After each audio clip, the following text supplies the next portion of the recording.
Welcome to this week's episode of Campbell and Jones Meet the Monsters, the podcast where we chart the cinematic legacy of the classic monsters. I'm John Campbell. With me, as always, Brendan Jones. John Campbell. Here's the thing. I know that people will hear this. I love any podcast that starts with "Here's the thing." That's not "Here's the thing" with Alec Baldwin. Oh wow! No, I wouldn't make that connection. I've never listened to it. It's pretty. It's very Alec Baldwin does NPR because it is like, "Here's the thing" with Alec Baldwin. Oh, good. And it's very quiet interviews with New York, intellectuals. It's pretty good. Oh, great. Yeah, it's very. Sure. It's a very soothing podcast. Anyway. Well, here's the thing. Not Alec Baldwin. Yeah. But it's almost Christmas time here. People will hear as this of the recording, whenever they hear it. Yeah, I don't know. Who knows? We don't really know. And to me, there's nothing jollier or hollier, jollier than watching a crossover movie of Rodriguez and Tarantino involving horrible people defeating the forces of darkness. Yep. I mean, this... So we are talking about 1996's From Dusk Till Dawn, of course. And I do think this is more than Grindhouse, because they're actually working on one movie together, a real perfect melding of these two guys' sensibilities. I do agree. It is a movie that doesn't really work. Ooh, okay. It's half a really good movie. You were in the Roger Ebert camp, who that was basically his review, where he just talks about, like, did it have? Well, I did go to Roger Ebert camp, and it's a fat camp, but it's where you actually eat a lot to get bigger. Yeah, it's a camp for getting fatter. Yeah. I always love that joke on The Critic when he goes to the film festival and he goes up to the buffet table. They go, no, this whole table's for Roger Ebert. Oh, I'm not mocking the dad. I love that guy, but I love that guy too. But his opinion, I will say he always. I feel good about that because he always had a self-deprecate. He knew he was a big fat guy. Yeah.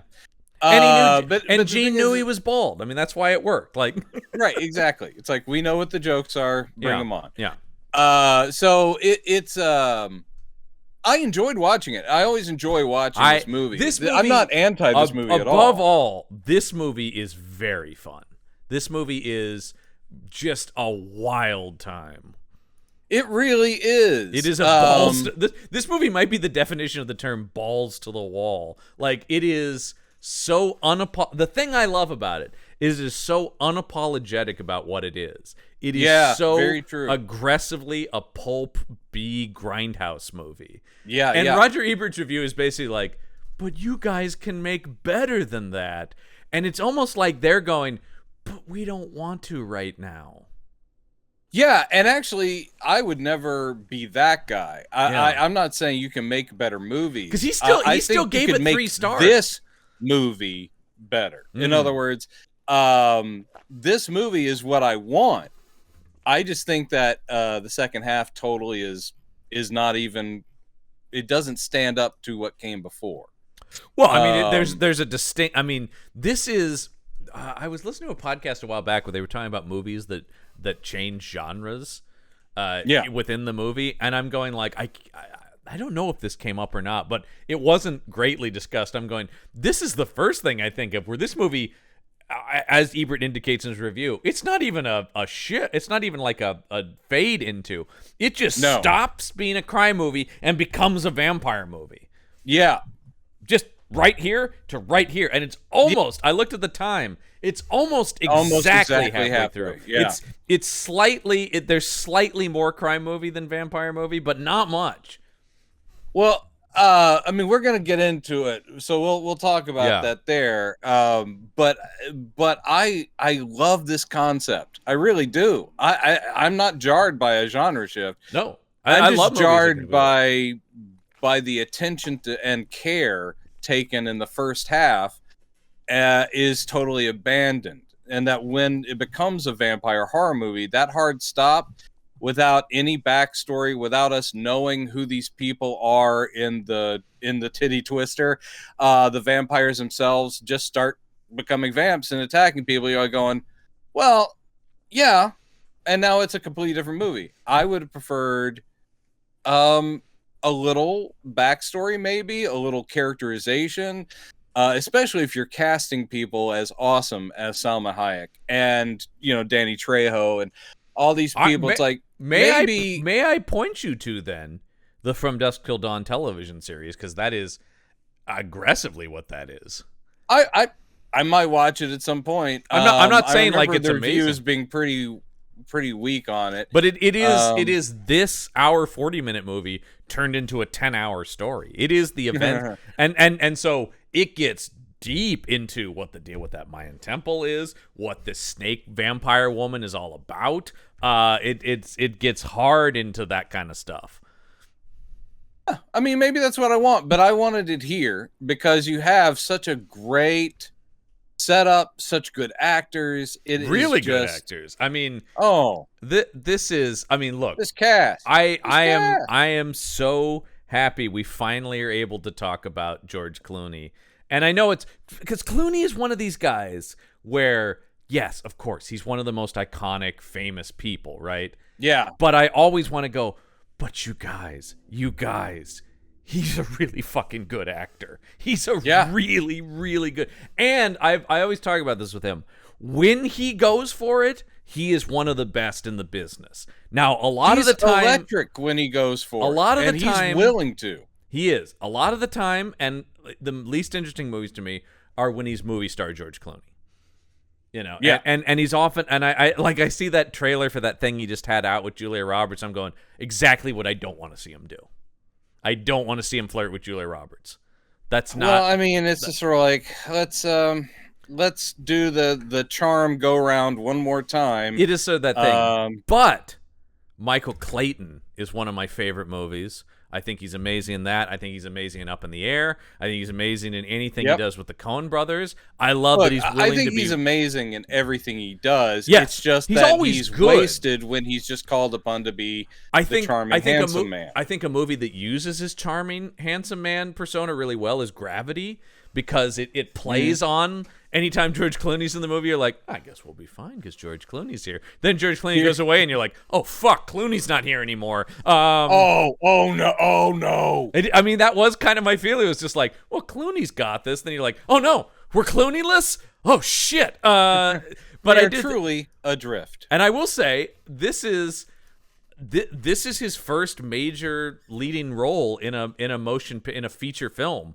And he comes ready to play. Oh, he seems does. hungry. He seems hungry. And that's the thing and I love, of course, I love that it's just Tarantino going, I watch a lot of ER, right? And because I did watch, I have the Blu-ray of this, and I watched the featurette that's on there. And I know Tarantino's a big ER fan because he actually directed an episode of ER. I remember that. And he goes, the second that guy came on the screen, I thought he's kind of doing a whole Bob Mitchum thing with this ER character. And so he goes like, I told Robert, you got to get this guy. You got to get this guy in the vampire movie, man. I just love that would be at the thing. And of course, we all saw it. He was the breakout of that show. But Tarantino goes like, ooh, classic movie star right there. That's it. We get him. And so much of this movie works because of Clooney, I think, because he makes one of the bad guys likable, even though he's doing bad things. You're like, oh, but I still kind of like him because he's Clooney. In a way, Bob Mitchum did back in the day, actually. That is kind of right. The charming rogue, who will kill you if he has to. Doesn't want to. One of these guys wants to kill you. I also know Tarantino is acutely aware enough of his own persona that he's like, yeah, I'm the psycho in the movie. Oh, this is this is the best casting that could have happened in this movie. Yeah. But because he's aware he comes off weird, like. Yeah.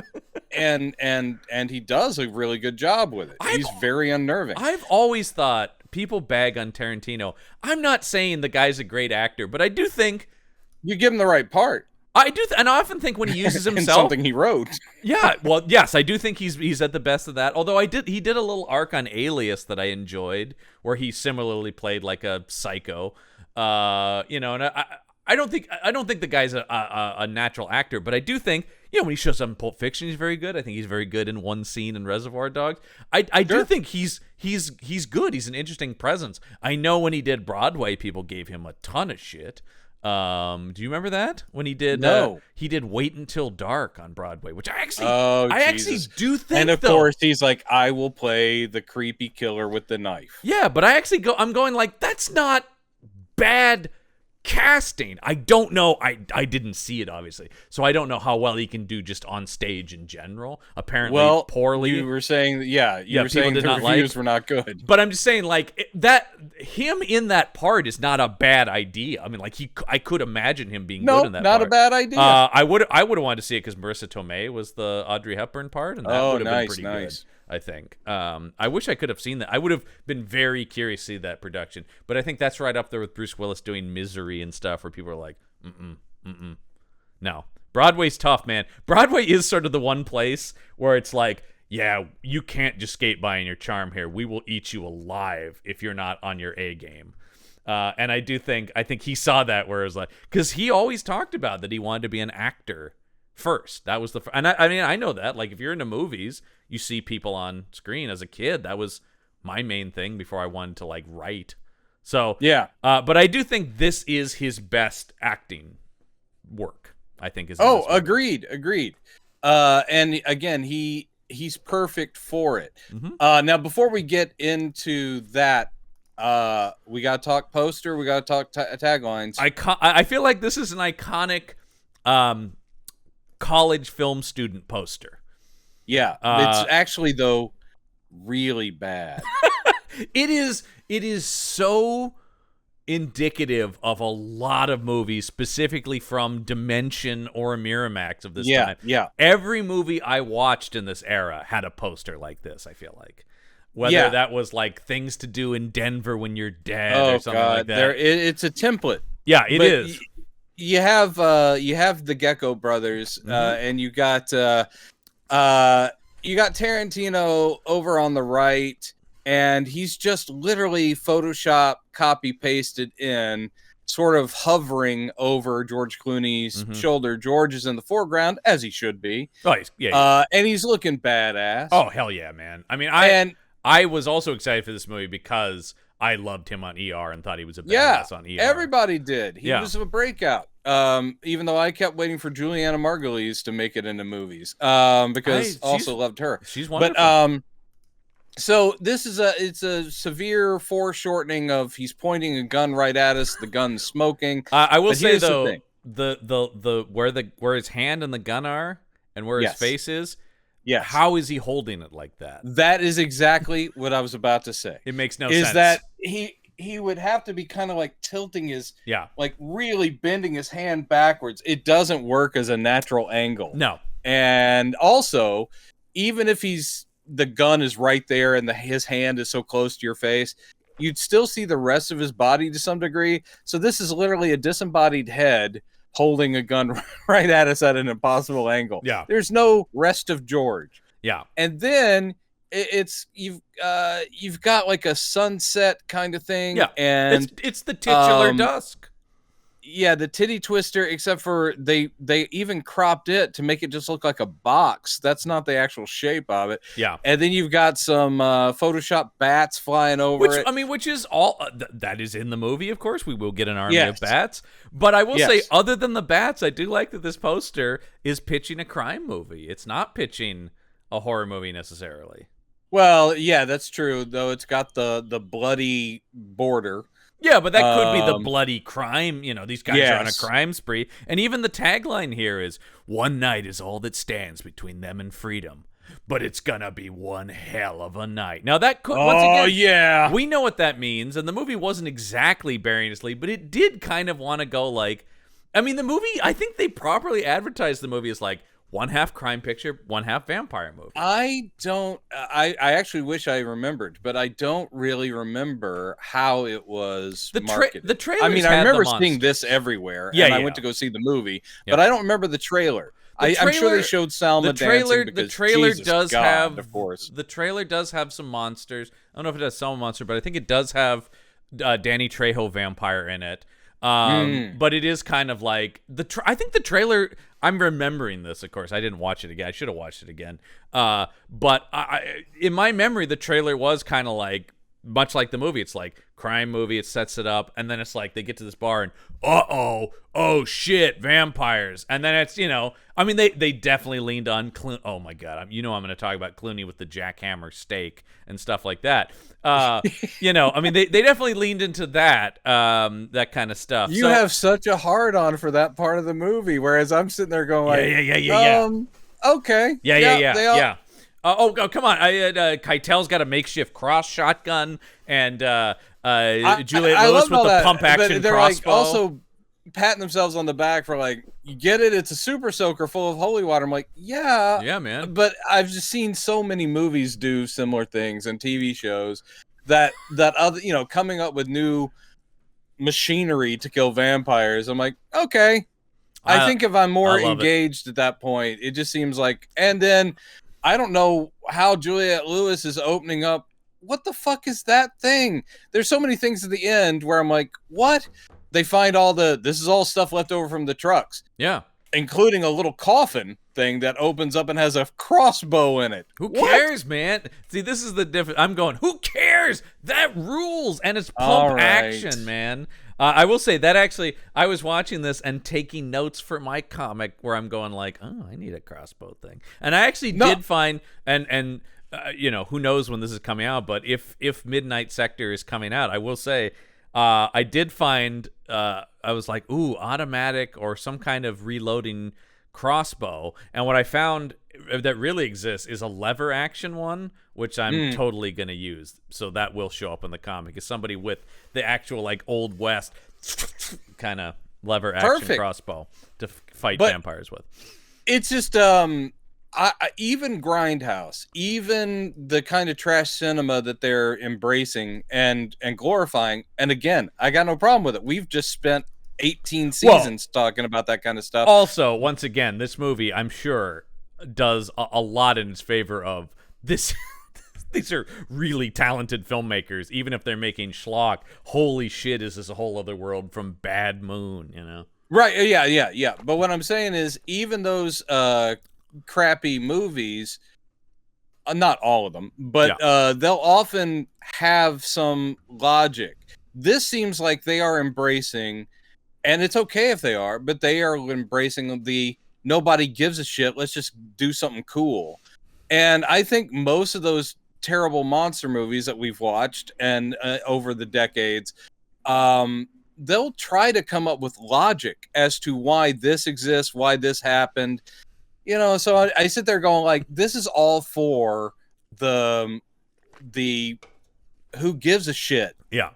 Watch this. And I will say, at 14, this was like one of my favorite movies. It's not quite to that level of love for it, but I do get on its wavelength and enjoy it. But there was a time, I remember when that Grindhouse poster, I had the Grindhouse poster on my bedroom wall in high school because I was like, oh my God, Rodriguez and Tarantino. They were my favorite filmmakers, when I was a teenager. I was like, these guys, they're the best. And I mean, that whole hype was like, oh, and now they're back to back. And that was fun too. I really enjoyed it. And actually, I was, which is interesting because now I'm such a Tarantino. When I was in high school, though, I was like, I'm more of a Rodriguez because he was more genre. And I always thought, I remember coming out of Grindhouse. Well, he actually captured Grindhouse. I remember coming out of Grindhouse going, yes, that was my reaction. I go, Planet Terror is the better Grindhouse movie. If anything, I was kind of like, Quentin, you kind of missed the assignment. Your movie's too good. Death Proof just did a Tarantino. And Death Proof is good. I've rewatched it. It is my least favorite Tarantino movie of the whole bunch. I think a lot of it is really good, but I do think it doesn't have, because it's still got one. It's almost like, you know what? Just ignore the Grindhouse shit altogether and make your Tarantino movie.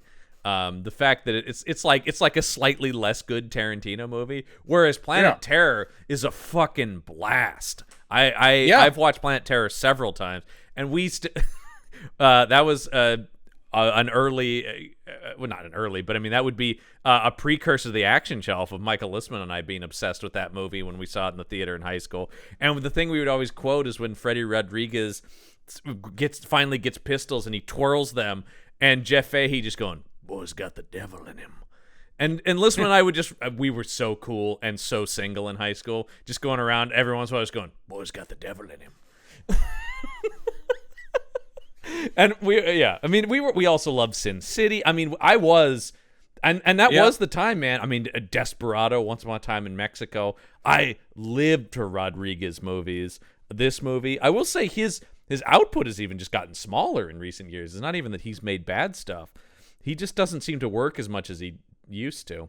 Well, also it could be, though he shoots them economically, they also don't make a lot of money. He's more culty than Tarantino. Yeah, and he really wanted to embrace making films locally. He wanted to, and he did have some success with. They're essentially just kids movies. Yeah. He really just doubled down on Spy Kids and Shark Boy and Lava Girl and all that stuff. He was for a while, which I remember. He would make a kids movie and then like an R-rated action movie, and the kids movie and an R-rated action movie. That was kind of how he was going, and he was shooting it all in the hangar he bought and turned into a green screen studio. I think Sin City 2 was a huge flop for him, and it is bad. It was too far, man. I will say, of course, yes, lest we forget, he's gotten big into the Star Wars stuff now, doing Mandalorian and directing the bulk of Book of Boba Fett. Which I wish I liked better. But I don't think his direction is where that thing faults. He has completed a new movie with Ben Affleck that could be cool. I don't know. New action movie with Ben Affleck. And once again, and Jeff Fahey, who's one of Rodriguez's guys. Because similar to Tarantino, and very much the case in this movie, those guys loved anyone who was a cult figure of the 70s and 80s. It's why you get... I mean, I feel like this movie's kind of the start of the reconsideration of Michael Parks, right? Sure, yeah. The late career resurgence of like, ooh, give Michael Parks some stuff to do.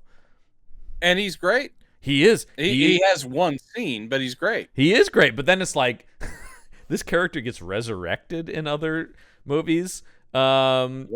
Oh, Same character? Yeah, sure. Earl McGraw's the guy who finds the wedding massacre in Kill Bill. Holy shit, I never made that connection. That's him. It's the same guy, and he also shows up in another one of Rodriguez's movies, I think. And they just kept going like, oh, well, no, it just took place before he got killed. That's great. Yeah, and they just were like, we love Michael Parks, and we love Michael Parks as this, or not sheriff, he's a Texas Ranger. And they were just like, yeah, I don't know, man. The fact that Cheech Marin plays 3 different characters in this movie is Cheech Marin is essentially their Peter Sellers. He is, although I did see that the last Cheech Marin appearance was just because it was supposed to be Eric Estrada at the end as the gangster who comes up. Oh, really? And I can't fathom a world where Eric Estrada was too busy to show up in this. But for whatever reason, they couldn't get him, so that just became, I don't know, use Cheech again. That's hilarious. And it is. And Cheech is multiple characters in the El Mariachi trilogy, or at least the last 2. El Mariachi is interesting because it is considered a trilogy, but it is like, yeah, but one kind of doesn't count, right? Like, yeah, it's similar to Evil Dead. Yes, because Evil Dead is considered a trilogy, or at least the classic Evil ones. Dead. But really, the second one is just a redo.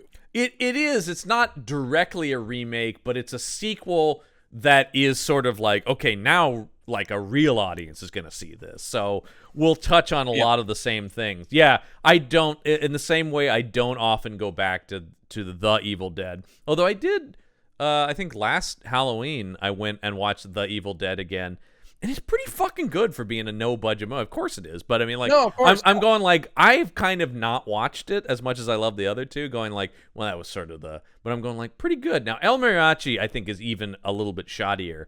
And some of that has to do with the fact that the actors are really amateurish in that. Like, it is sort of like, and no offense, El Mariachi, once again, I have so much respect for Rodriguez. And of course, my Bible as a student filmmaker was his book Rebel Without a Crew. That was like, here it is, man. Here's the blueprint for how you make no budget movies. Right. That was so. I do think that's interesting, but it is sort of like the jump from El Mariachi to Desperado is even. It's. I think the jump from El Mariachi to Desperado is like there was no Evil Dead 2, and you just jump from the quality of the first Evil Dead to Army of Darkness, where all of a sudden now it's a studio movie with real money, whereas Evil Dead 2 is still lower budget. Yeah. Whereas Desperado is like, oh no, this has got major movie stars and huge action sequences. And Desperado rules, man. I still love Desperado. Desperado's great. Yeah. I mean, and also that was my introduction to Salma Hayek. I think that was, I don't know if it was actually her first movie, but it was pretty fucking early in her career. I believe it was. And I was just like, oh my God. Well, because she just, I mean, some of it is that we just didn't have a lot of Mexican movie stars, but also she just instantly, I remember when she started coming up in the 90s and that rom-com she did with Matthew Perry. Wasn't that was after she was fairly established though, wasn't it? Well, I mean, those were early-ish. Because her first movie is Road Racers. Do you remember Road Racers? No. I don't know it. It's a totally forgotten Rodriguez movie that he makes between El Mariachi and Desperado. That is, it's like his 50s car movie. And it's David Arquette. That tells you what year it is. David Arquette is the star of it. And I remember being like, it wasn't available for a long time. And once again, being the teenage film nerd, I'm like, I got to see Road Racers. It's the Rodriguez movie I haven't seen. Was it one of the ones that, because I think it was Showtime, yes, decided to do a bunch of modern hip directors redoing old 50s it and was 60s. It was in that. I don't know if was it literally a remake. It was certainly in the style of, if at the very least. Yeah, I watched a couple of those. Yeah, it was that, and I did finally see it and go like, oh, okay. I mean, it's all right. And it's, I mean, once again, it says like a shot. But John Hawkes was one of the main actors who comes back in this. I was really happy to see John Hawkes. That guy, I always want to be in everything because I love him. He's amazing. But anyway, what I was saying about Salma Hayek is just she just seemed so different and so instantly, of course, gorgeous, but had just a different vibe than so many other people in Hollywood. It is clearly not just the physical, though, of course, here at the beginning and in this movie, they want to highlight that, and you're like, Jesus God, look at that. At the same time, it is a thing about, we were talking about George Clooney, about a star quality, about that kind of thing, and I can't imagine she ever would have not been noticed because she radiates a certain thing. She does. And you sit there going, you light up a screen, which is often used, but it is the truth. And everything I've ever seen her in, including the most recent, I guess, would be the Eternals. I'm like, Salma Hayek, you're welcome back for the rest of time. Just very good. Keep showing up because you bring a thing. She brings a thing. She makes interesting choices. She can be funny because She's never gotten rid of that accent. No, and it much like an Antonio Banderas or a Schwarzenegger, the accent is part of the whole thing. Like, it's part of the iconography. I did hear somebody say about Schwarzenegger, hasn't the guy lived in America like 50 years? How has not any of that accent been flattened out? None of it has. Like, he almost has to work to keep it, right? Like, he must be doing acting training to keep the Austrian because it's so crazy to me. Mr. Schwarzenegger? Yes. Yeah. Sorry, hold on. Yes. Yes. There it is.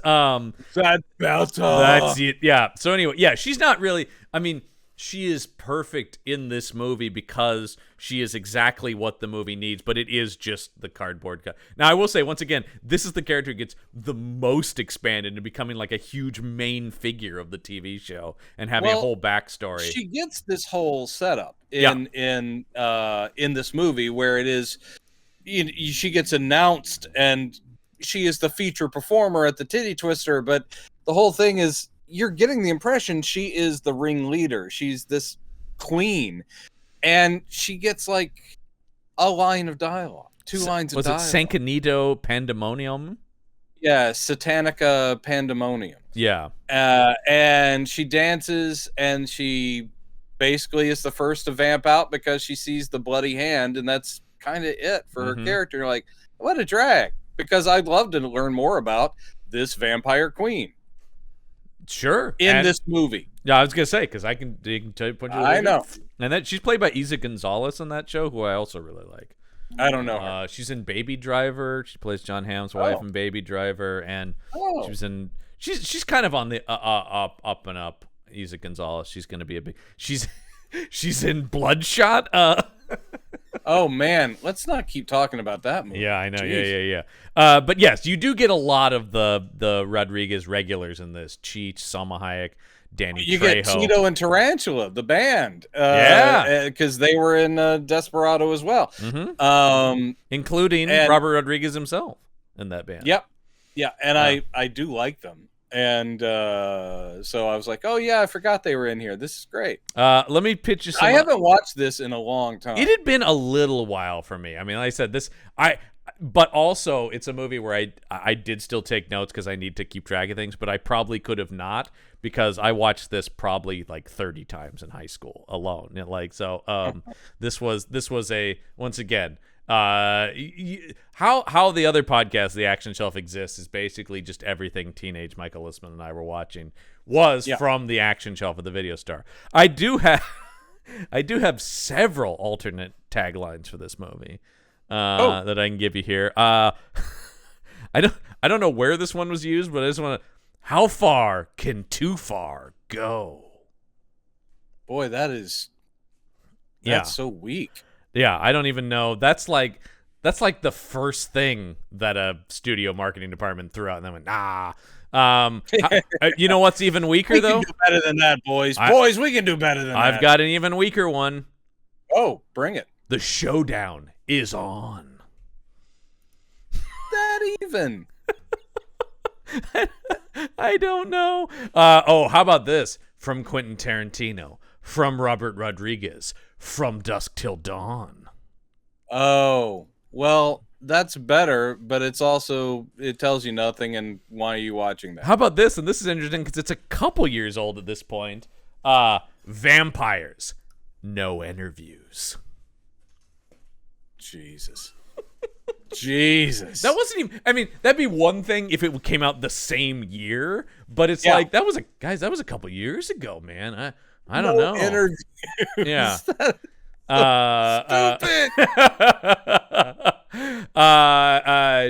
Here you go. Cheap drinks, loud music, vampires. This'll be one hell of a night. So they brought back the one hell of a night thing. This is them just like going, we really should mention that there are vampires. That's the vampire one. And then here's the one where the last one here is just fully just like, now it's a horror, purely pitching as a horror movie, is a terrifying evil has been unleashed, and 5 strangers are our only hope to stop it. It's like, I mean, they go like, that's not inaccurate, but it really isn't selling the tone. Yeah, and it's also not really the movie. The movie's not about, oh, geez, I guess it's up to us to save the world from vampires. Yeah, because it never feels these vampires have any aspirations other than just, like, this is just what they do. They lure people to this bar, and then they feast on them. They've got their thing. They're content to just own this square footage in Mexico. They really aren't going, and then next, the world. Like, you never get that sense. I like that about the movie. El Rey, Mexico. That's it. Yeah, from the Jim Thompson novel, The Getaway. El Rey, Mexico is in that novel a mythical place, basically. Oh, I thought it was real. No, it's a whole thing in that novel about it's this whole idea of that's the place where criminals can retire, basically. It's essentially the hole in the wall kind of thing. It's like this is the where they're all aiming to get to because they'll be protected. I mean, El Rey is, like you're talking about, there's the El Rey ruins and stuff, but that's in Cancun. I mean, El Rey is a thing, but it's not. But yeah, it's Tarantino talks about this. If you read his new book. The one that you hated. I did not hate. I just disagreed with a lot of it. You told me it was the worst thing that had ever been put on paper. Anyway. And you were even reading it as an ebook. I was actually listening to it. So not even, but no, yeah. I was. There's some interesting Tarantino opinions in it, which would not be surprised, I guess, by anyone. But I was just like, wow, man, okay. What's just so interesting? He writes about all these movies, and then you're kind of like, oh, but then you're just like, let me tell you why they don't work, and you're just like, okay. Yeah. I thought this was like I think that was more what I was surprised by the celebration, and then he's like, dude, you get a nitpick bullet? Interesting. Okay. So hot take. Bullet has problems, or writing about The Getaway, where he's just like, I like the book better, and you're like, okay, sure, interesting. Yeah. Well, again, yeah. But yeah. So that's those are the other taglines for the movie. Let's talk about how this movie actually unfolds. Yes, it does start. Well, there is definitely, and Tarantino apparently at some point considered directing this, but then ultimately decided he went to a couple other people before he gave it to his pal Rodriguez, and they had really become buddies on the Sundance and like film festival scene. Yeah. Because they talk about they were always paired together because they were the only two guys making genre movies in the indie genre. Everybody else was like Kevin Smith or Richard Linklater, right? And those guys are all of the same sort of graduating class of indie filmmakers, but they were making dialogue heavy character dramas. These were the guys making movies with guns and explosions and blood and stuff like that. So it is, and they said they also got paired on a lot of like panels at film festivals of has violence gone too far in cinema? Oh Jesus, of course. Which both of them I know are still to this day just like, are you? I mean, I love when when Django came out, when Tarantino's like, I think you know what my stance on this is. When people are we have to keep having this conversation because it's just like because the guy's going, well, don't you think? It's like, I think, because my opinion has not changed since 1993 on this, man. You can go back and read any of my other comments. He gave it to Rennie Harlan and Tony Scott. Well, I mean, those are people that could have done it. Of course, Tony Scott having done True Romance, Tarantino's script. Yeah. Rennie Harlan, this is fucking hilarious to me. Rennie Harlan turned it down because he said it was just too much of a B movie, which it is. And at the time, he was an A-list director, but that is very funny now thinking about Rennie. Sort of like, I'm sorry, it's not artistic enough for Rennie Harlan. Yeah, I know. I mean, the guy who made, I'm sorry, what'd you make instead? Cutthroat Island? Cutthroat Island, oh, Jesus. Boy, I mean, I get that you're in love with your wife. Who was she isn't? his wife or girlfriend? She was his wife. And who wasn't? Yeah. We were all in love with Gina Davis, man. Yeah, but did anyone say, oh, where is the pirate film built around her? I love the other movie they made. I love Long Kiss Goodnight that they made Long together. Kiss Goodnight is good. Yeah, Long Kiss Goodnight is really good. But I also like that this is just a note here. It says, this was the film that inspired Joel Schumacher to cast George Clooney as Batman. Oh, boy. Okay. I mean, other than George Clooney's great, I don't really know what about. The fact that he looks like a superhero. The man does. I still would love to see him get some part in a superhero thing or a comic book thing, just to get some redemption there. Yeah. I don't know. I don't have any ideas of one for him or who is. Yeah, I just think he has that vibe, I do remember people batting him around for like old school Nick Fury at one point. Oh man. And that would be good. Like classic Steranko Nick Fury, Clooney would have been great as that. Oh man. Yeah, that would have been good. Anyway, I know also there was a period of time. Thanks for putting that in my head. Well, there was also a period of time where out. Tarantino was flirting with the idea of doing a Man from U.N.C.L.E. movie with him. Oh! Yeah, that would have been good too. Napoleon Solo? Are you kidding me? Clooney would have been a great Napoleon. I thought Campbell was a great Napoleon Solo, but Clooney would have been great. Yeah, he would have. Yeah. So anyway, yeah, we open on this, but this opening scene is so Tarantino. The way it's so much dialogue, and it starts just like the first half is Tarantino. I mean, sure, yeah. I know he wrote the whole thing, but the first half is a Tarantino movie, and I'm all on board. Well, and the movie did stem from, and I think it explains a lot of the second half, obviously, this was, I don't think it was directly commissioned, but this stemmed from him talking with and we'll talk about these guys a lot, the K&B Effects Studio, and them sort of going like, we'd love a movie that really shows off what we can do. And Tarantino goes, I think I might have something. So there was another problem I have are the effects. But wow, we'll talk about that. Because the Kurtzman, Nicotero, and I can't remember the B guy's name. Huge names, but man. Oh wow, okay. We might fight on this episode because I love the effects in this movie. Really? Oh God, I mean not the CGI necessarily, because but the makeup. Oh, the makeup's awesome, man. The makeup's like the star here. Oh wow. Okay, I love it. Watching this with eyes. You were watching this with strongly disagree. Wow. Okay. Anyway, we'll do the first half and then the second half, much like the movie is. So yes, we have Michael Parks, Texas Ranger Earl McGraw, who comes into this liquor store, and there's our buddy Johnny Hawks. I love Hawks. I was also I had forgotten this was him. Danny's. What is it? Danny's. Oh, it's Wines of the World or something, or whiskey of the liquors. world. I think it's Liquors of the World, maybe, or something like that. Something like that. And then basically, it's the first of a couple of times in this. There is some lazy writing. I mean, I think Tarantino would realize he didn't put too much work into it, but because here it's like the slogan of the place is, "If we don't have it, you don't get it." And then later on, that is going to be purposefully echoed in the rousing entrance speech to Titty Twisters. If we don't have it, you don't get it. And you're like, oh, is that just the only idea you had there, Quentin? Or were you doing a purposeful callback? So they, I think it's a callback, isn't it? I mean, I don't know. It just feels like anything that's repeated in a movie, I generally think of is there for a reason. But anyway, yes, I will take that.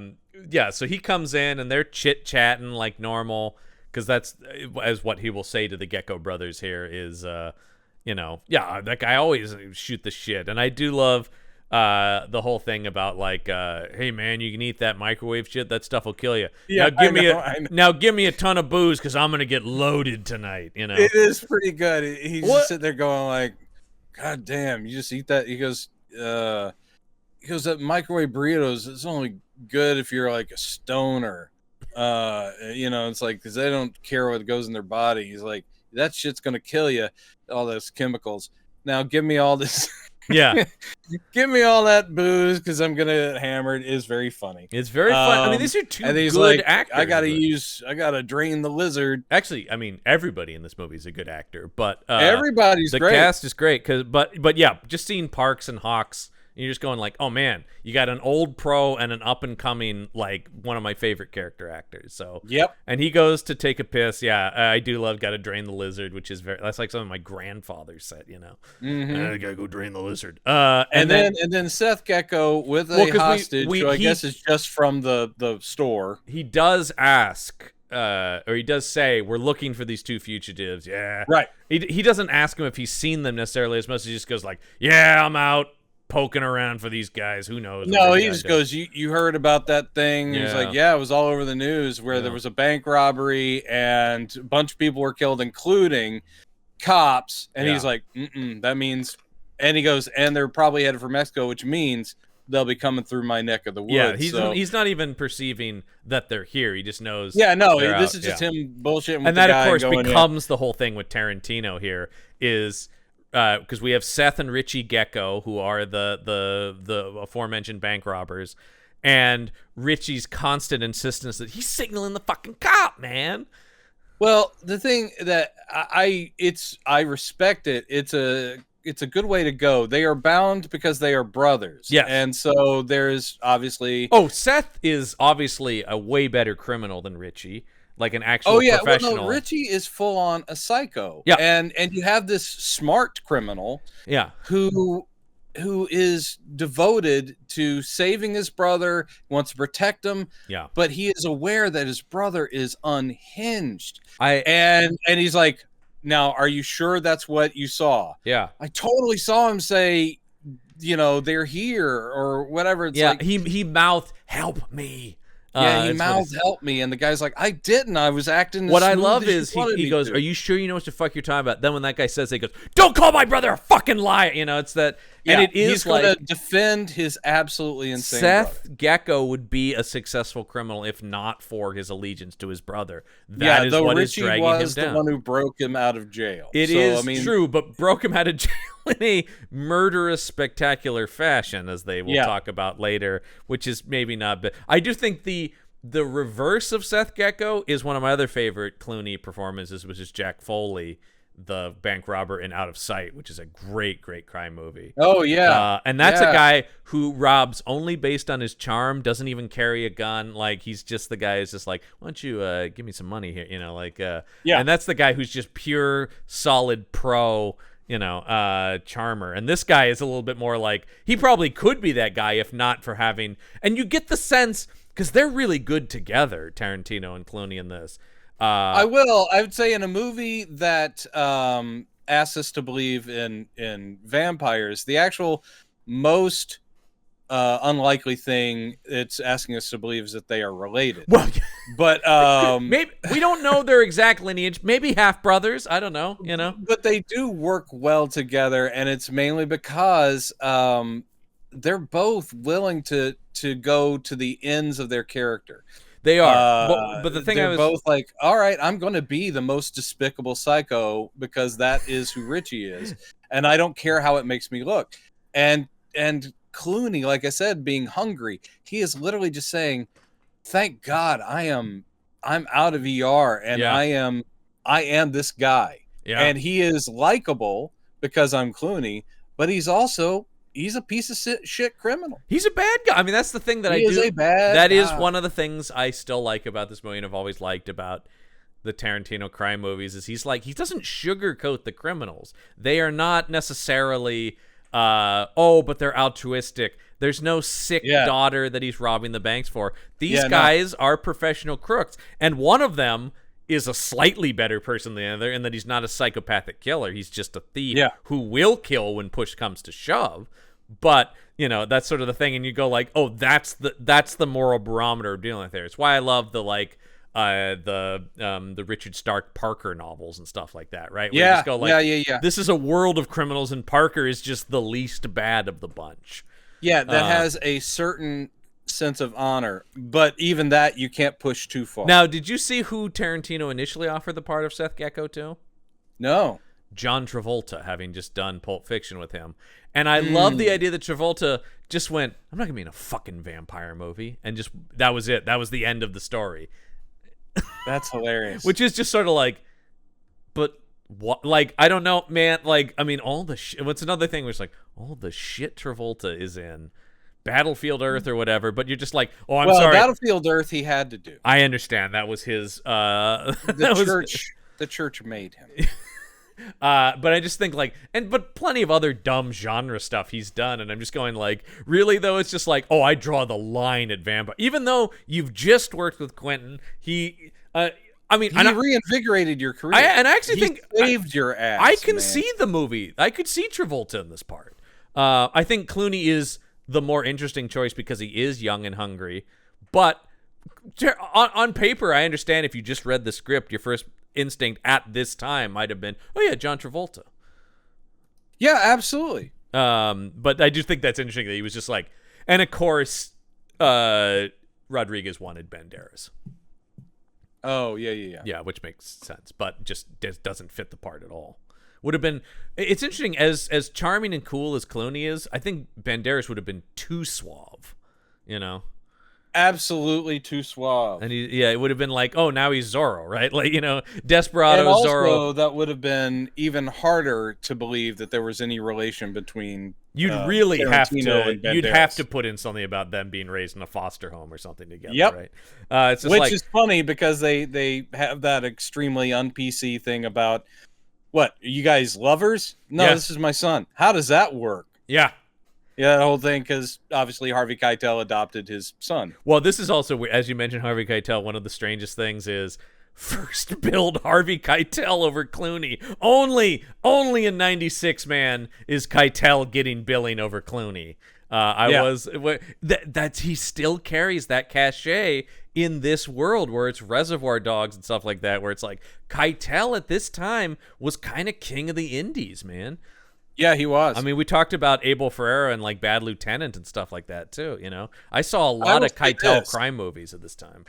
I will say this. Yeah, Keitel is amazing in this. Oh yeah, because there is an attempt in this first half to obviously the Gecko brothers are pretty broad, even though Seth has a lot of great real human shading to him. Yeah. That scene where he comes in and Seth has killed the hostage in a horrible way. Richie has. It is the best Clooney acting in this movie. Oh my God. It is one of the best Clooney acting pieces ever, maybe.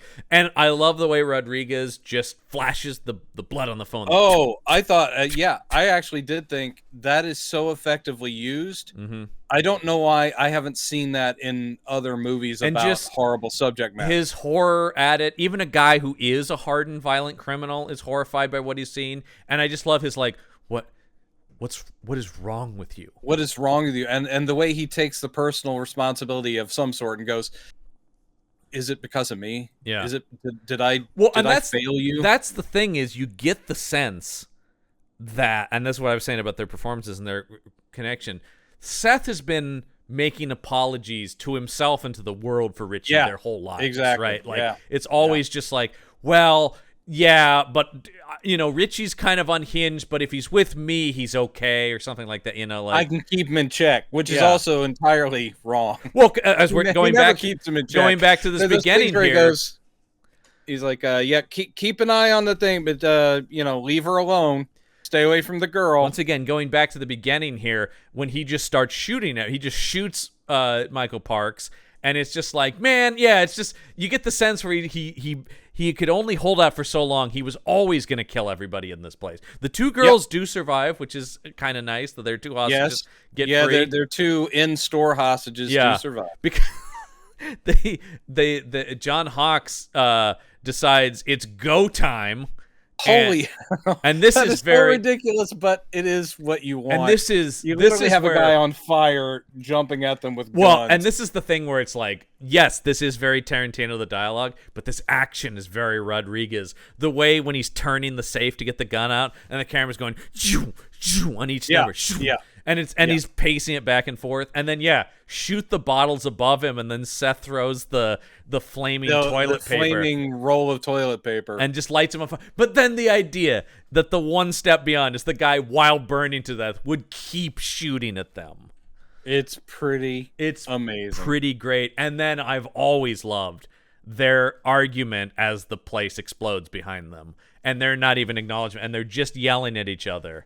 That's a thing where, that's a one-take thing, and you got to sit there going, I know that they probably had been prepped and to the greatest degree, but how do you do They that? talk about that in the featurette. They talk about it's one of those things where Clooney goes, they didn't even ask us. They just assumed we would want to do that.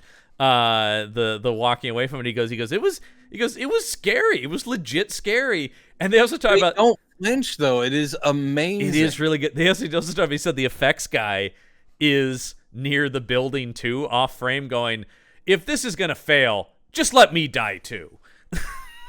Holy shit. He goes, I would rather just die in the explosion too than live with having killed these guys. That Clooney is going like, dude, it's sort of like, I'm sorry, what? We're gonna do what? Oh, okay. Yeah. But it is great, man. It is, and it's very Tarantino that people are just arguing while this place blows up. And then I do love the gory effect of him being shot through the hand and looking through it. Very cool.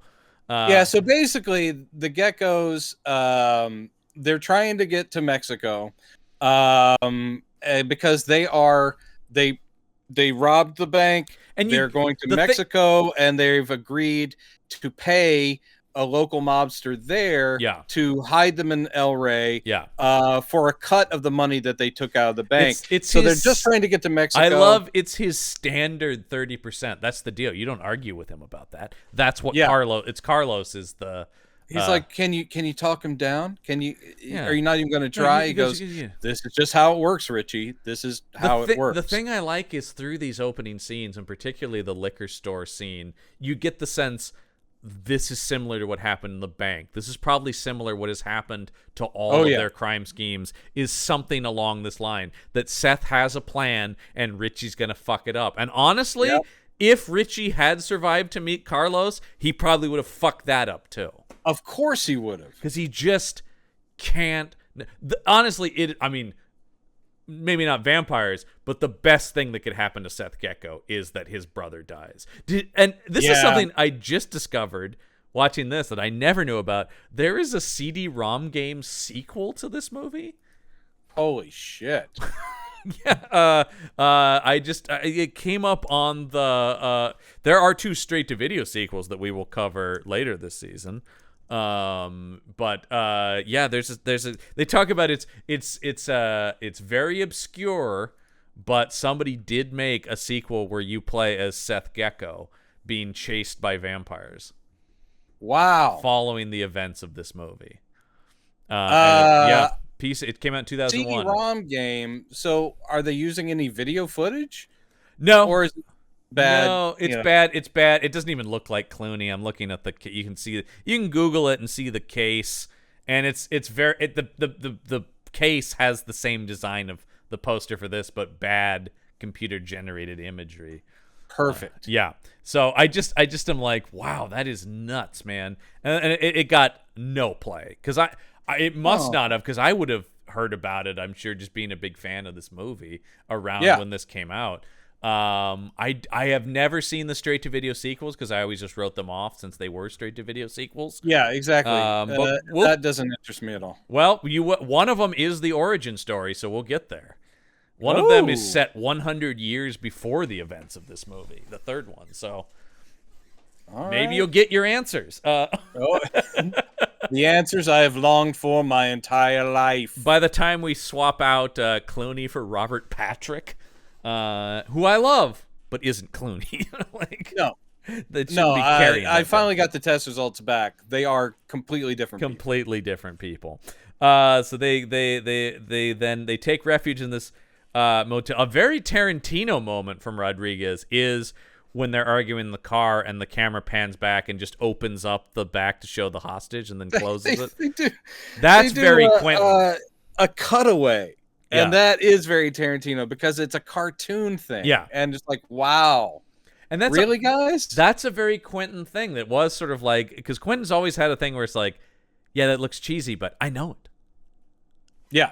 What are you gonna do? Why does Uma Thurman make an actual cartoon box when she does the square, and then not only that, it goes and like dusts away. Is one of those things where you just go like, Tarantino is a real like, why not filmmaker. So he is a why not filmmaker, and that does bug me occasionally. I know it does. It's one of the things I love about him, but it's sort of like it's only him. When I see other people do it, I'm like, shut up. No, that's his thing. He's doing that very intentionally. You have given him permission to do whatever he wants. He is objectively my favorite filmmaker of all time. So I love the man's work so much. Yeah, and you know what? He loves you. And this, I will say, this is in the Tarantino Blu-ray box set. They have this, but not True Romance, because True Romance was not made by Dimension or Miramax. Oh, it was about the studio. It wasn't like him going like, I've disowned it. No. True Romance is a Warner Brothers movie, so I do. But don't worry, I have the 4K Arrow Video True Romance. I love True Romance. True Romance is great. I actually think, and no offense to Mr. Rodriguez, but I honestly think True Romance is the best Tarantino movie not directed by Tarantino. Oh, I would agree. I think True Romance, as much as I enjoy this movie, I think True Romance is a way better movie than this. And I'm also a big Tony Scott fan as well. So it's a delight. So we get them. I certainly know it was going to happen, but it is one of those things where you go like, hey, Seth, don't leave him in the motel. It's just, I mean, there is and even Seth kind of catches it. You're like, but you're going like, dumb. But the creepiness of how Tarantino's like, do you want to come sit on the bed and watch TV with me? Yeah, like it's childlike and disturbing. Seth did the bad cop thing with which he has to do. And Clooney's fucking great in this scene. I mean, okay, yeah, where assume like, Clooney's great in every scene. Do you want to live through this? Yeah. Okay, these are the things you have to do. These are the rules, and no questions. You can't talk. Don't make a noise. I love if you do what I say when I say it. If you make a noise, Mr. 44 is going to make a noise.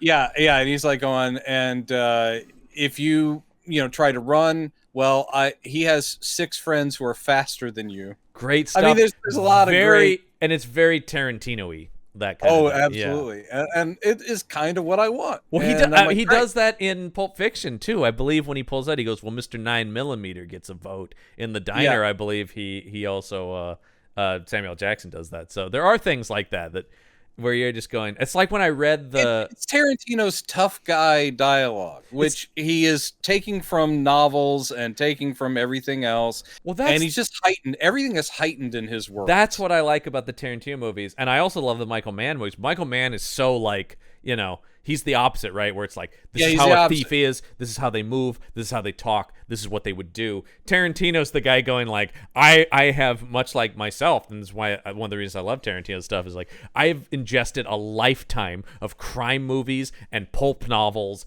and this is me filtering it out into, but his stuff is the better constructed. Michael Mann wants the visuals to be stylized, but he wants all of that kind of stuff to be very mundane. Yes. Like, this is just how the world works. One of the reasons I love the movie Thief is that exactly where it is like, James Caan, this is just his job. Yeah. He takes no pleasure in it. There's no thing. Same thing with, even more disturbing is Tom Cruise in Collateral, right? Where it's just like, I just kill people. That's what I do. And it's like, I don't think about the ramifications of it. These are guys who are, they're very verbose, which I love though. I mean, so many of my favorite filmmakers like Tarantino or Sorkin or Kevin Smith and guys like that, it's just a pleasure to hear their dialogue. I can just like, it's very like, that's nice. That's nice dialogue. Yeah. No, that's true. I like a lot of the stylization that is a Tarantino thing, because the world he is creating, it fits in that world. And if he was doing very stock kind of stuff, then you'd go, why are they talking like that? That's always the thing about him, and I do think this movie is not a fair example of that exactly. I mean, it's in here a bit, but because this isn't a Tarantino directed movie, so it is Tarantino filtered through Rodriguez, although on the featurette they have a lot of stuff, and even Rodriguez admits this, where like Tarantino is clearly directing sections of this movie because he's there going like, George, actually, I had an idea about how you should say that. Like, I think you kind of don't want Quentin around in some ways. And he goes, there were times when Rodriguez is going, there were times when I'm like, sit down, Quentin. Like, I got this. Nice. Yeah, where he's just, I got this. Or he's just going like, I purposely wouldn't take a note because I didn't want him to say it was his idea later in the press. So I do think, I will say visually it is very Rodriguez. Like, it is clearly directed by Robert Rodriguez.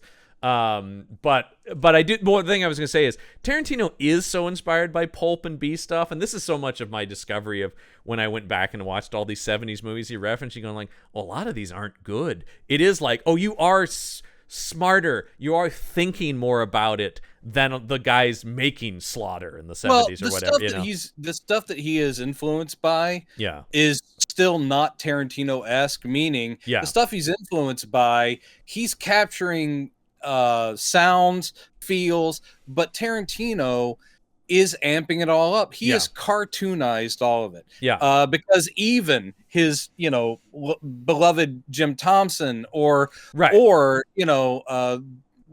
the Parker stuff that from Westlake or whatever, they would look at that stuff and go, Jesus Christ, no one talks like that. Right. I mean, he's amping it. He's amping it all up. He's amping it up, and it is smarter in like the vocabulary is bigger, the monologues are longer. You know what I mean? Like, it is just sort of like. Also, he does in his own way as a very good writer, because he is good. When he's on, he's amazing. But he is doing things they also wouldn't do, which is they seem non sequitur. But those conversations, you always point to Royale with cheese or something like that, where you're like going, there's no reason that should be in this movie. Well, that serves nothing. It serves character. The big influence that is, I think, doing that as well, when we talk about the Jim Thompson stuff like that, but a huge Tarantino influence is Elmore Leonard. And that's very Elmore Leonard is all about character. And of course, he makes Jackie Brown, which is an adaptation of Rum Punch.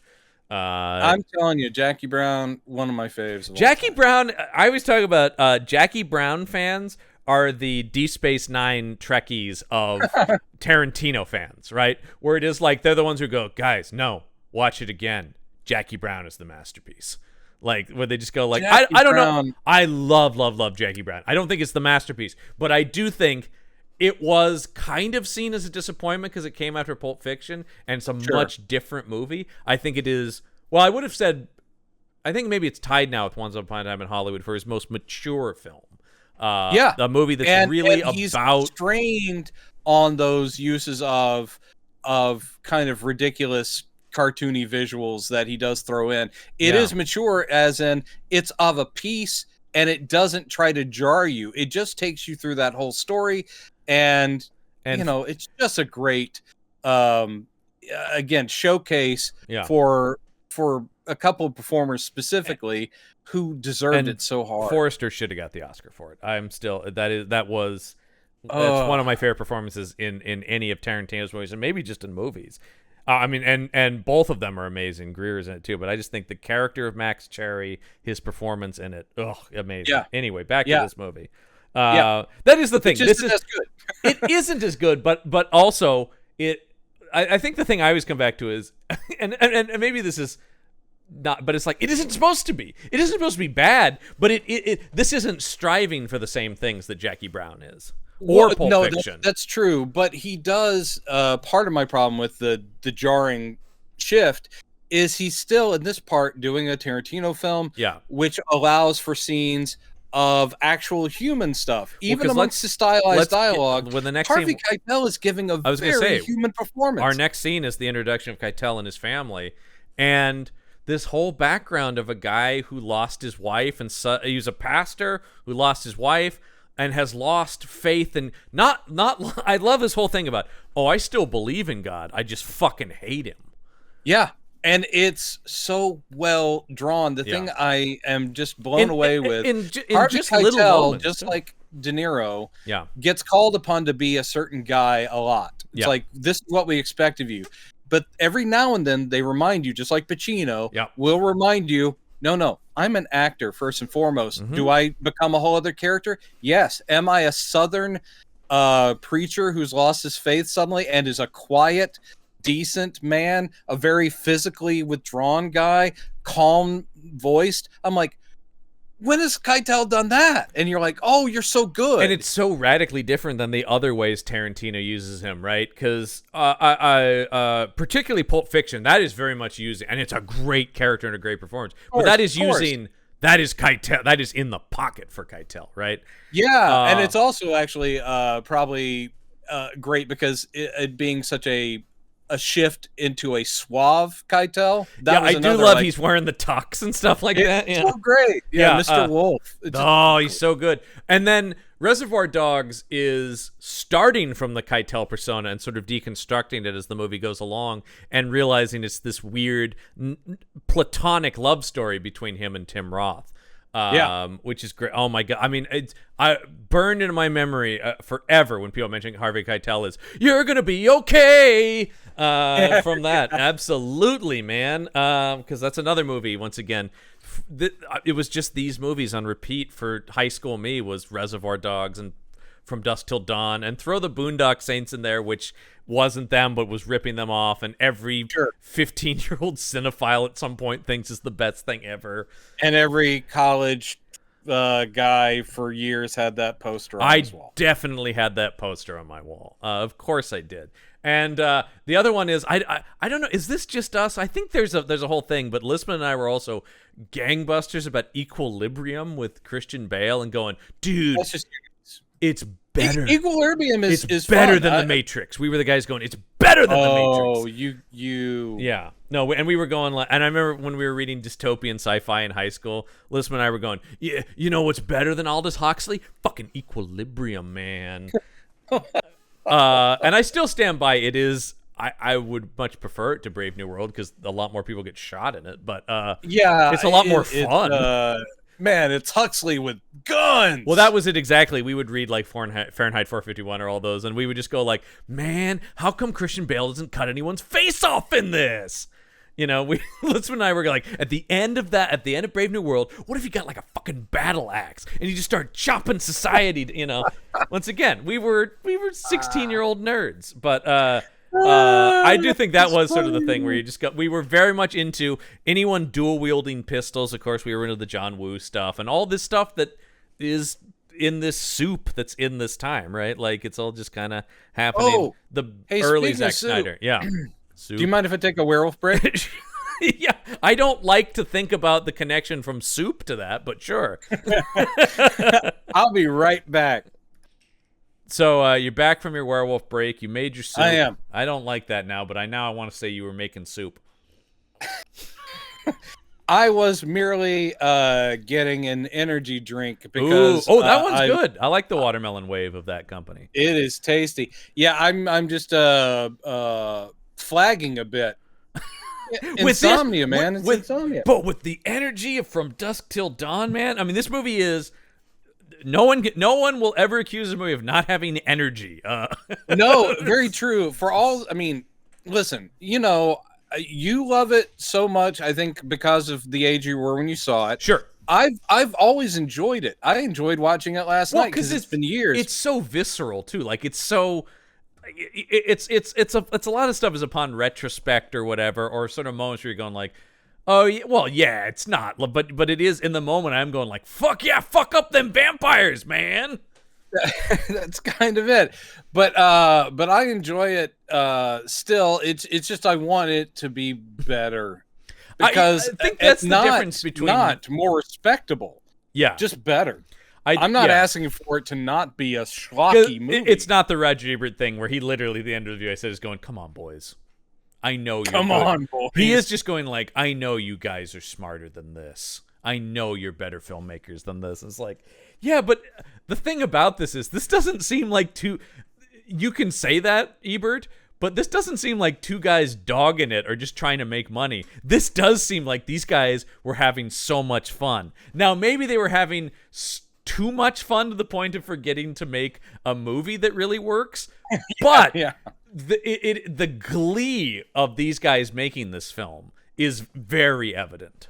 It's evident. It's infectious. Yeah, and I do think that's even when it's being very, very creepy. Which it's interesting to make it this sort of.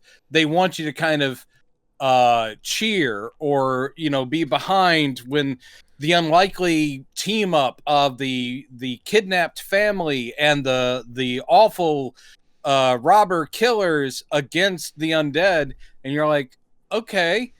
Well, I guess I can cheer for them, but I'm really glad that Seth dies. I mean, not Seth dies. I'm really glad that Richie dies. I was going to say, but that is key. Richie dies early. Richie doesn't even really get to fight the undead.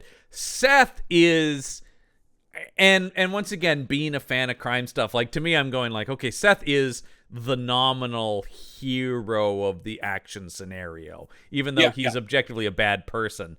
But it helps his Clooney once again. But I am going like, yeah, I will cheer because once again, in that pulp 14-year-old boy kind of mentality, he's badass, man. That's the thing. And he is, and he gets one-liners, and I do like that the big one-liner he has in this was improvised by Clooney. The thanks, but I already had a wife. Oh, really? That was a Clooney.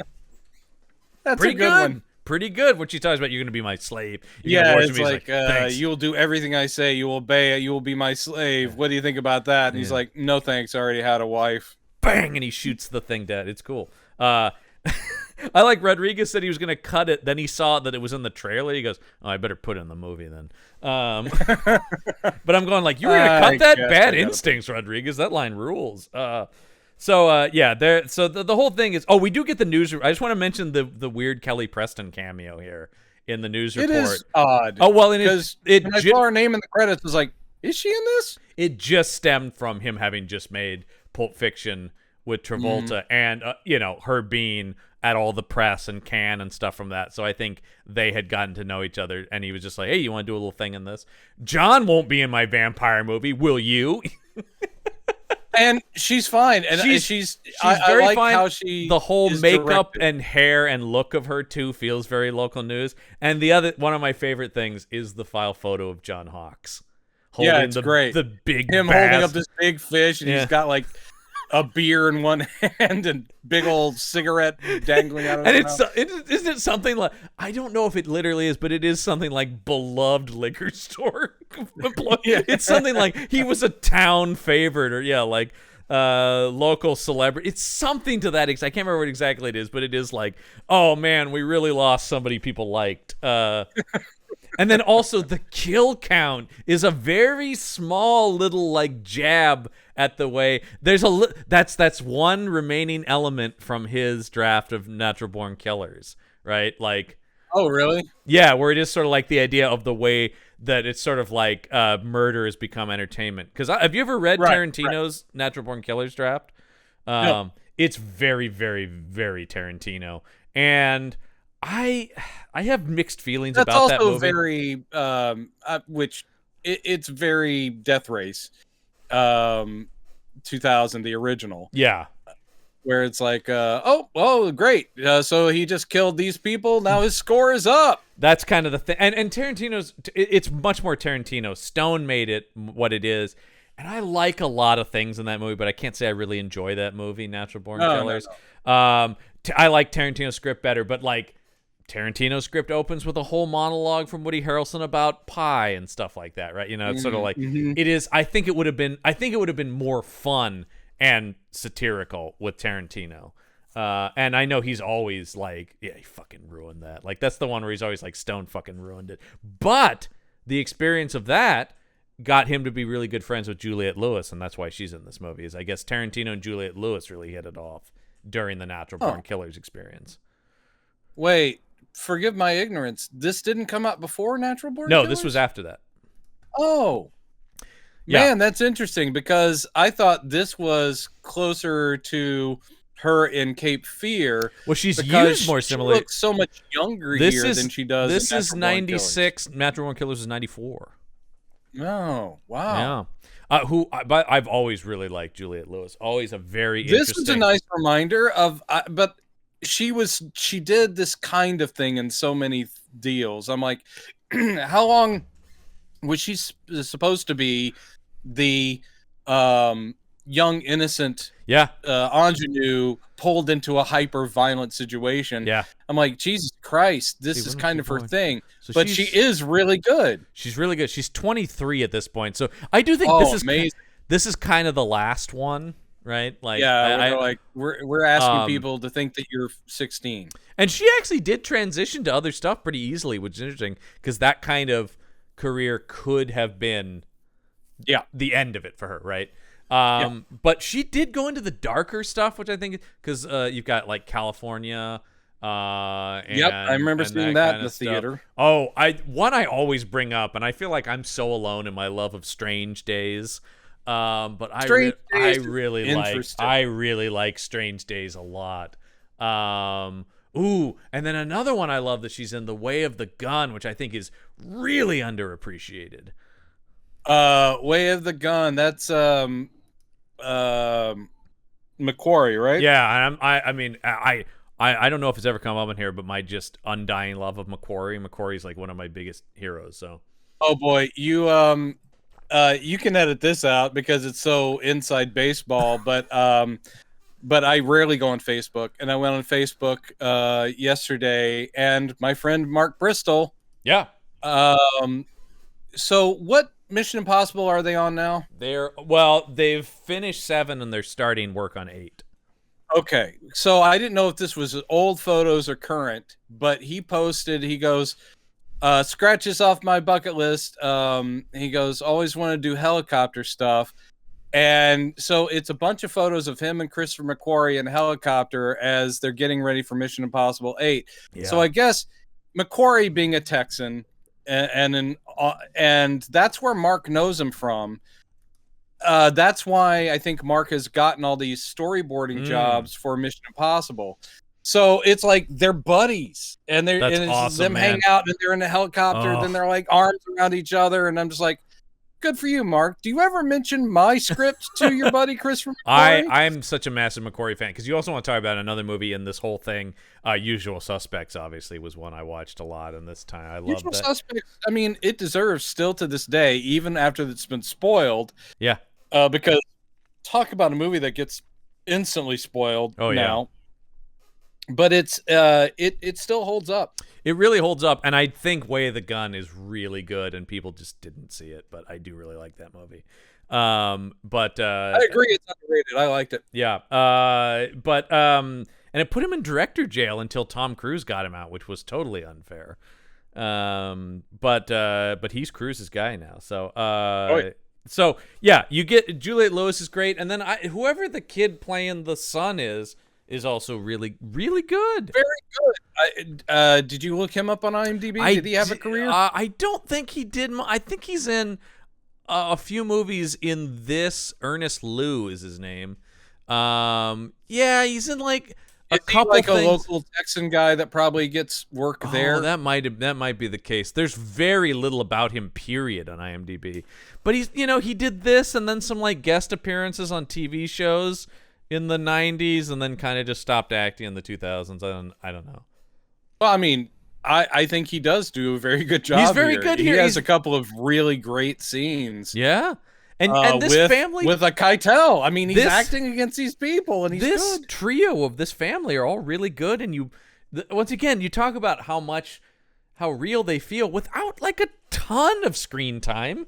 Right. They set them up. It's really well done from both the actors and the essentially script. We know that he is a preacher who lost his faith through the loss of his wife. The daughter wants him to kind of get back into that, and he's like, no, thank you. And he goes, we're just taking a trip, and all I want to do is find a nice bed to sleep in. They're traveling in an RV. In an RV, they're heading down by the border. I love the very nice and very real teenage girl thing of her going like, well, I don't really care as long as it has a pool. And this like, well, I don't know if it has a pool. Well, if it doesn't, we should find another one. And he just goes, I just want a bed. She's like, there are places with beds and pool. Like, that's so accurate to like, that's all I care about, Dad. Yeah. She doesn't go too far. The thing where they're with that, I said she doesn't go too far. It's one of the things I like about Juliette Lewis's performance. She's a teenage girl, but not complete. And a lot of that's and she's not irritating. The thing is that she is her character cares about her brother and her father enough to where she's not totally self-absorbed as the stereotypical teenager usually is. But this moment is such a badass movie star Clooney moment when he stops the RV because he almost hits Seth, and Seth just stands there and he takes a sip of beer and kind of smirks at the RV, and you're like, oh, that's like an action star, right? That is sort of the Bob Mitchum thing he's talking about. That guy's kind of creepy. Well, you haven't met his brother yet. Yeah. So, I do like, though, Juliette Lewis does kind of give like that guy's kind of creepy, but there's a slight, he's also kind of hot. Yeah. Yeah. Because we are talking about 1996 George Clooney, one of the most handsome men to ever grace the screen. I love that he's wearing, and it was made a thing, when someone hits. Yeah. Everything about them becomes a thing, including Jennifer Aniston's haircut was just her haircut in Friends, and then it became, you got to have the Rachel or whatever the fuck. Yeah. And it's same that when Clooney hit an ER, he was just at this period of wearing his hair in a very short cut right across the brow. The Caesar. The Caesar. Yeah. The Caesar cut. And it became such a thing. I do like in this movie that they're like, well, shouldn't Richie have the same haircut? I'm like, that works. As brothers, they have the same haircut. I will say, I went into a hair salon in the 90s and said I wanted Clooney's hair. Not. I did. I 100% asked for the Clooney haircut. Oh, yeah. Well, you were a younger guy. I was a younger guy, and this was a guy I instantly took to as like, oh God, yeah, this guy's awesome. And I will say this same year, later this year, he also does One Fine Day. Very smart. He goes, I got an action thing and I got a rom-com. And I'm immediately, he's very smart about it. I'm coming out of ER and I'm instantly showing my range. Yeah. Yeah. One Fine Day. I totally forgot about it. Because it's a totally forgettable movie. But once again, like I thought from Dusk Till Dawn. Peacemaker. I remember that was an early one. I mean, but he was very smart about that, where it's like, I loved From Dusk Till Dawn. My mom loved One Fine Day. And so the whole family loved George Clooney. We're all in on Clooney. That's the thing. We all watched ER. ER was appointment viewing for the family. We had to watch what was going to happen on ER that week. But yeah. He's always been pretty smart. Just looking through his career, I'm going, not always kind of mixing indie, interests with good studio vehicles for the most part. I don't blame him for Batman, because who wouldn't have told him to take Batman at that point, regardless of the script? It would have just been, George, you got to be Batman, Yeah. You don't turn that down. Clooney, you just don't. Clooney's a good actor, and he's got the right look. He could have been a good Batman in a different script with a different director. I think so, though. It's not a one-to-one he'd be a perfect Batman, but I think he could have been a good Batman. No, it's just that I think that he himself has said it's not just, that the movie itself was. He was like, I didn't really get much direction. He goes, I didn't really know how to approach the character. And you can see that. He just wasn't a comic book guy. And he's like, I'm not sure, am I being funny? Am I being ironic, or am I just supposed to be? Exactly. That's what, honestly, watching the movie, that's why I don't think Clooney is like the thing that's wrong with that movie. Not that he's good in it, but you do see a guy from scene to scene. It almost feels like he's got his hands up, going, "Can I get a little help here?" Okay. Like a more comic savvy filmmaker would have pointed him in the right direction. I'm sure he would have been like, "Got it." But instead, he's just going like, "So what do I just stand here with this mask on and say some stuff?" Do I lean towards that neon light or towards this neon light? And that's the other thing too. The script is doing nothing with Batman. Batman's basically just an action figure in the movie, so it requires nothing. Thank God he's got the Batman American Express card. All right, moving on. Oh boy. All right, yeah, we could go all day if we're not careful about that. So yeah, they're taken hostage by the Gecko brothers because they're going to use their RV to get across the Mexican border. So the Geckos with the poor lady from the bank holdup was their original hostage. Richie is left alone with her. Mm-hmm. He apparently rapes and kills her. Which disturbs his brother quite a bit. But they need to ditch their current vehicle, and they need a new hostage. So the poor family here, father and son and daughter, are at the same motel. By the way, the Fullers, named after director Sam Fuller, Tarantino. Perfect. Who's a big hero of Tarantino's. So they basically bust into their hotel room. I did like the bit with the son is got his headphones on and he's playing his electric guitar. But only he can hear it, so he doesn't hear anyone knocking at the door. And poor Harvey Keitel's like, "Oh, don't worry, I'll get it." And the son's just like, "I don't hear this at all." I love Tarantino's performance of doing the thing about like, yeah, we're out of, and you're watching Richie try to be like, me and my lady friend are in the other room. You're watching Richie try to not be creepy for like a minute, and he's really kind of struggling with it. Like he's just we were wondering if we could borrow your ice bucket. Like it is just sort of like, man, it is kind of what Mark Hamill talked about playing the Joker, where it's like the crazy is so under the surface and it's taking everything to even just communicate with other people.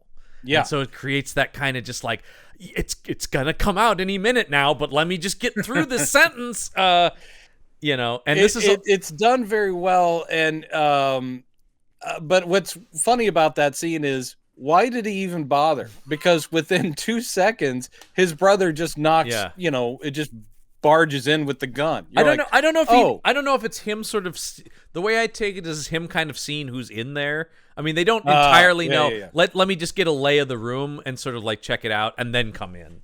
Because it's also pretty quick. I think that's the idea of, we know we saw these people in the RV, but are there more people? Yeah, that's the And then of course Juliette Lewis comes back from the pool, and immediately you're like, oh fuck, Richie's gonna fuck this up. Absolutely. I did like his line though. I thought that this is something where a filmmaker, it's a little bit, it doesn't matter, but it drew my attention.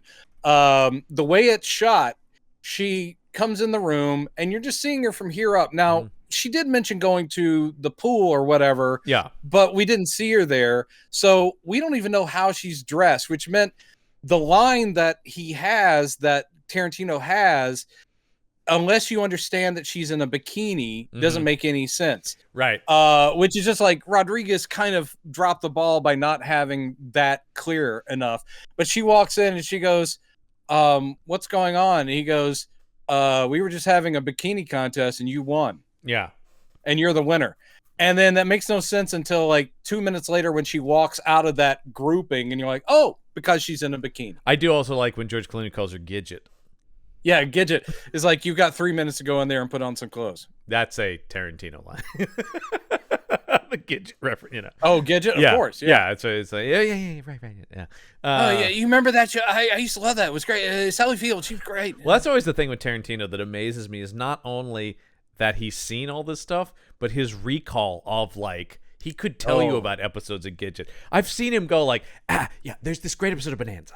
Oh, where this happens, and Burt Reynolds is in it, and you're just going like, how do you remember specific episodes from the 18-year run of Bonanza? You know, the thing is that people who listen to us will think that we're like that. Yeah, and you really do have amazing recall. Pretty good of very specific things.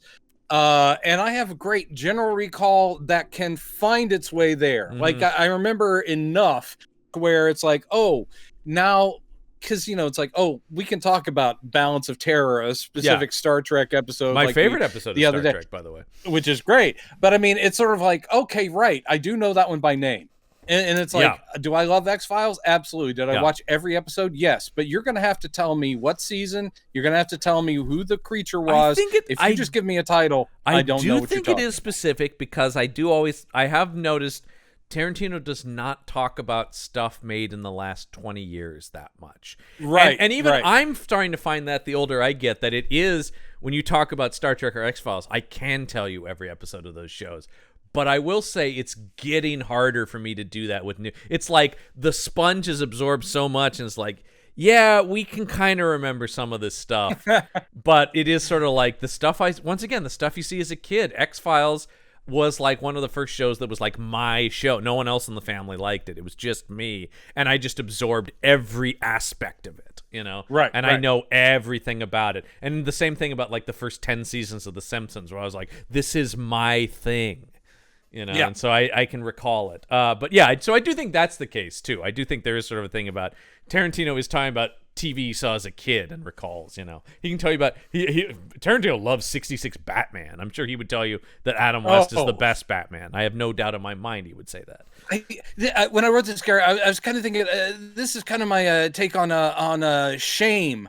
From that episode, this one's kind of this is Egghead. This is all about Egghead. I would put serious money that he has the Shame action figure that they put out. I would be willing to bet a lot of money that Tarantino owns that. By the way, were you able to figure out what action figures were on the bar? Oh no.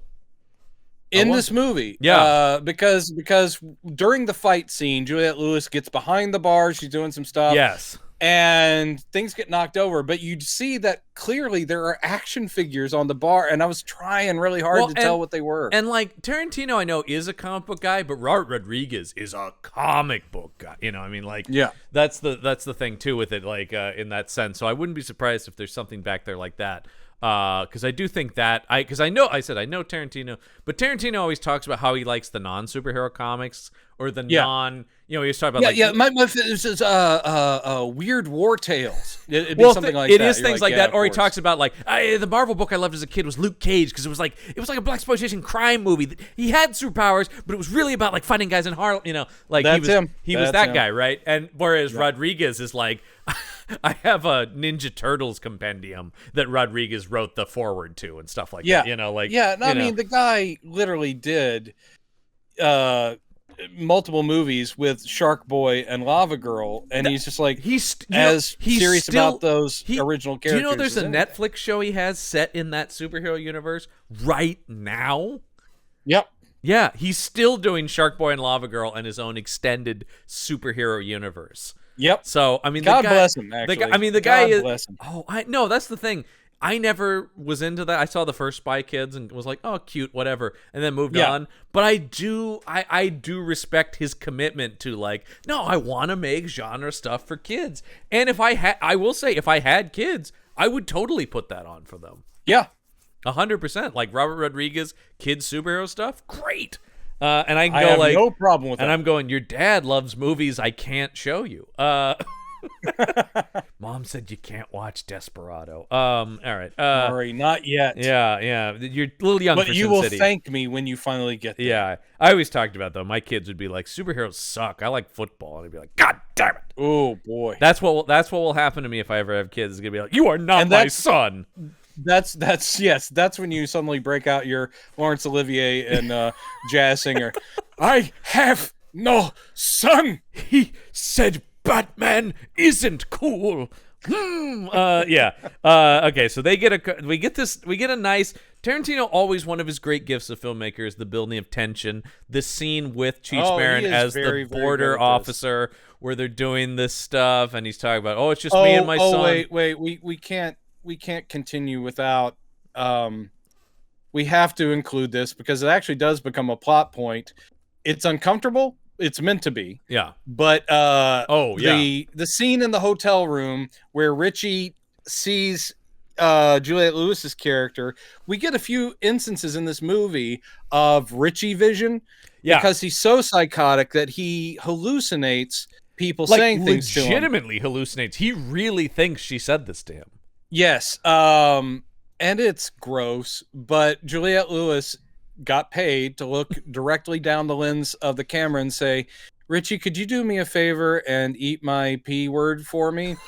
I love that you're too shy to say goes, it. Yeah, I'd be happy Actually, to do that. I love the way Tarantino goes, yeah, I could do that for you. Yeah, I could definitely do that for you. And Seth's voice like, Richie, and snaps him out of. He's like, yeah. I also love the way that in his vision, she also says it very calmly, like, would you just do me a favor real quick? Like, yeah.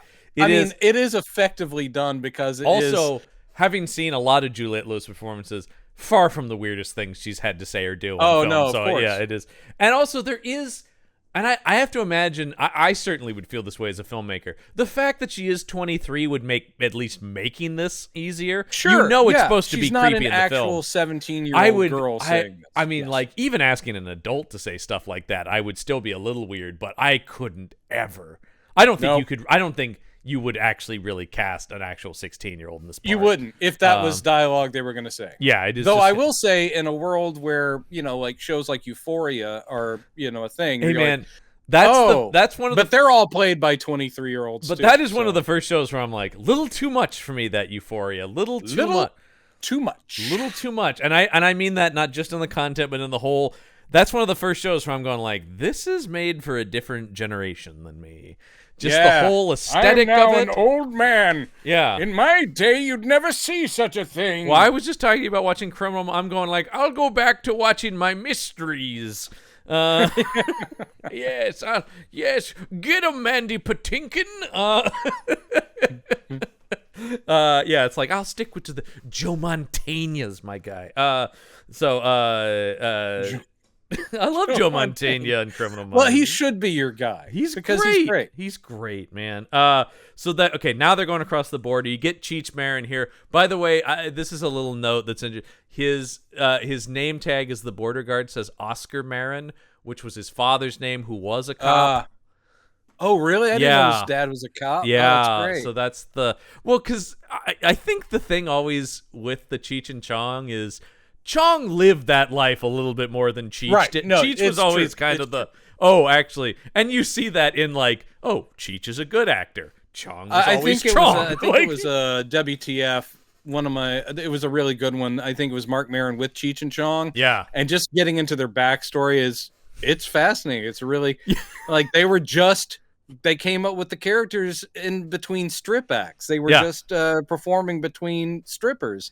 And it just kept growing with the counterculture movement. Cheech and Chong, I have a lot of respect for both of those guys, but that was one of those things that my dad fucking loved, and I was like, I guess they're pretty funny. I don't know if your dad ever partook, but it seems so like it's just if you smoked, if you were, it's like because my friend Patrick loved Cheech and Chong. Yeah. And I do appreciate them and find parts of it funny, but drug humor has just never been my thing. I'm like, okay, I kind of get into, I was the Jay and Silent Bob generation, right? Those were my stoner comedy guys. Sure. But they were also nerds, once again. It's that thing about, like, yeah, they're getting high, but they're also making jokes about comic books. So there's that Kevin Smith thing where it's like the stoner humor. Well, and the stoner humor it's also just smarter. Kevin Smith is also a smart, like, verbose. Once again, the vocab. It's the same thing with, like, the Tarantino, where it's like, it's smart humor, but it's stoner humor, but you're going like, oh, this guy's read some books too, and it shows in this thing. I always think that I kind of like. So I can get into, yes, when it's just purely like the joke is their high. Once again, also not being a drug guy. Come on, man. At one point, they are driving a van that is actually made of compressed marijuana. It's crazy. That's the kind of thing that, are you going like... I get so high, John. Well, the other thing is sort of like, I'm going like, well, Up in Smoke is funny, but why are there 6 more movies that are the same movie? The same it's sort of going like, thing. I get it. They're really high. But my dad and his... I get it. My dad and his lifelong best friend, they'll play a Cheech and Chong album and laugh themselves silly to this day. Dave's not here, man. Dave's still not here. Dave is I think that's the new album they're putting out. Is Dave? Yeah, is Dave's really still... Guys, trust us. Dave isn't here. Dave passed away.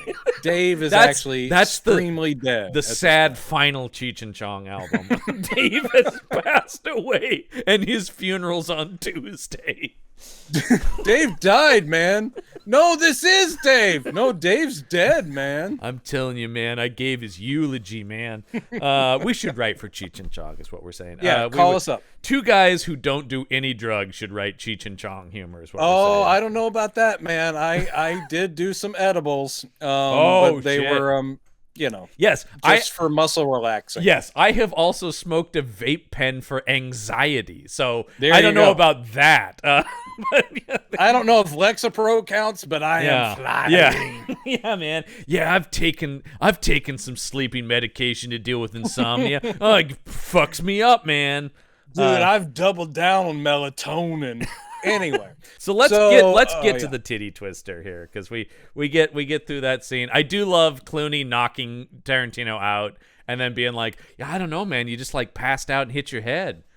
All right, they arrive at the meeting place. They're supposed to meet the gangsters across the border, because they do make it across the border. They do. The titty twister is this crazily elaborate biker bar that's out in the middle of nowhere in the Mexican desert. Yeah. And looks more like an Epcot Center kind of thing. It does. It's got an amusement park vibe. Exactly. Yeah. It's big. There are like jets of fire. It has not just a guy saying, come on in. I will say this. It is, of course, an iconic scene. Because Cheech Marin, this is his second character. He plays the doorman of the titty twister. Yeah. And his monologue... Give me a second. I have his name. Goes down in... Oh, yeah. I can't remember what it was. It's silly. Chet Pussy. Yeah. So here's the thing. Yeah. The monologue...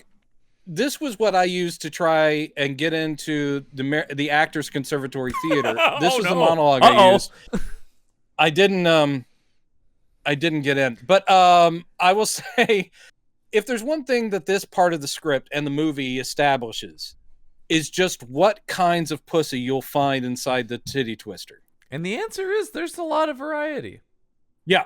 This is 14 minutes of Cheech Marin where they just said, go for it. There's no way that maybe some bare bones like points to it were written, but this had to be purely improvised, right?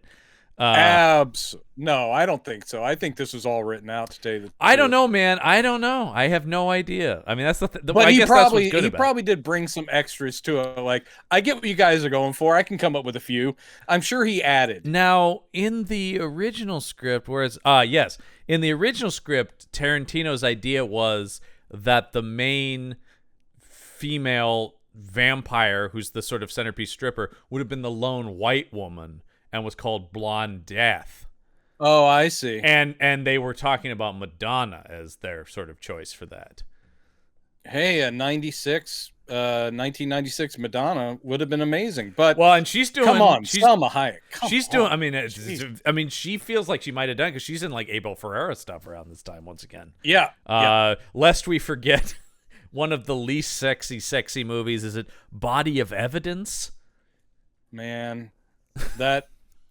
Ugh. Because what you really want to see is just very graphic Willem Dafoe on Madonna sex. Weirdly enough, Willem Dafoe has, Antichrist and stuff like that. Oh, God. Sort of like, okay, I take it back. That is the least sexy sex movie, is Antichrist. That's just like, he's willing to go there, even though I think body doubles, of course, are used for the other stuff. Oh, yeah. The thing about Willem Dafoe, people see him as like Green Goblin stuff. You're like, dude, look at his career. He's an artsy motherfucker. Like he's an artsy motherfucker. He loves that shit, man. There's a million, and every once in a while something will break through, like the Florida Project, where mainstream people will see it. But he makes a couple of those a year. It feels like, where I see him and you go like, oh, Dafoe's in this. Paul Schrader movies and stuff like that. The thing is that actors, if you get enough cachet and you're good enough, obviously, people will follow you to whatever it is you do. Well, and that's and you also will watch their indie efforts. You will watch their weird, people Absolutely. will watch Dogville if they're huge enough, Nicole Kidman fans. And I do really like. Or Nicole is it Kidman. Dogtown? No, it's Dogville. Dogville, right? Yeah. Okay. I do really like Nicole Kidman. I will say I really don't like Lars von Trier, both as a person and a filmmaker. I've liked a couple of his movies. I don't think I can. I liked The Kingdom. I liked the original The Kingdom. Okay, a lot. I watched all 5 hours of it. I will give him The Kingdom, but I do think he's a guy who, as time has worn on, it is more about how punishing can I make a movie, and it's true. It's true, and I get a little sick of that. And Dancer in the Dark, man, that thing. Jesus Christ. That's a punch in the face. Movie. That one is. So anyway, he's out there, and so they go inside. Trejo's the bartender, and he immediately is telling Clooney, like, "Hey, you guys got to get out of here. This place is for truckers only, man.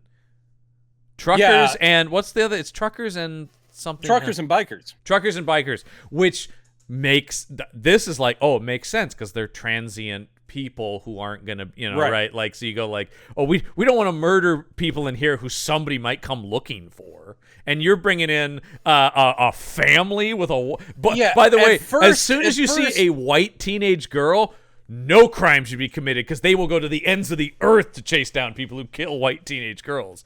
Yeah, but I will say that the way that's constructed, and this is pretty smart script craft, is that comes across at the beginning, if you don't know what you're in for at this point. It comes across as like, oh, well, that's just showing what a badass place this is. Right. We don't serve the milquetoast white people or the suburbanites who are traveling through Mexico. So that's what that seems like. And then once you find out what the place is actually about, you go, oh, I get it. And it's just what you said there. They're like, we do fly under the radar to some degree. We want to pick people off that no one's going to miss. It's sort of like levels of it, right? More than likely, this place is obviously not like this every night. No. It's like they probably zero in on those guys there. Those will be our feast for the night. And they have a way of doing it that's subtle. Because if they did this every night, obviously, and wiped out 20 people or something, this would not have lasted. Well, and also, I mean, it is kind of because the Gecko brothers raise hell that this really gets out of hand, too, right? Yeah. Like, it isn't. Yeah. They start this. They start this. They do, and I do love that. I mean, and I get it because he's trying to like not get taken advantage of or whatever. But Clooney does come into this place hot, man. He is ready to do Trejo if it comes to it.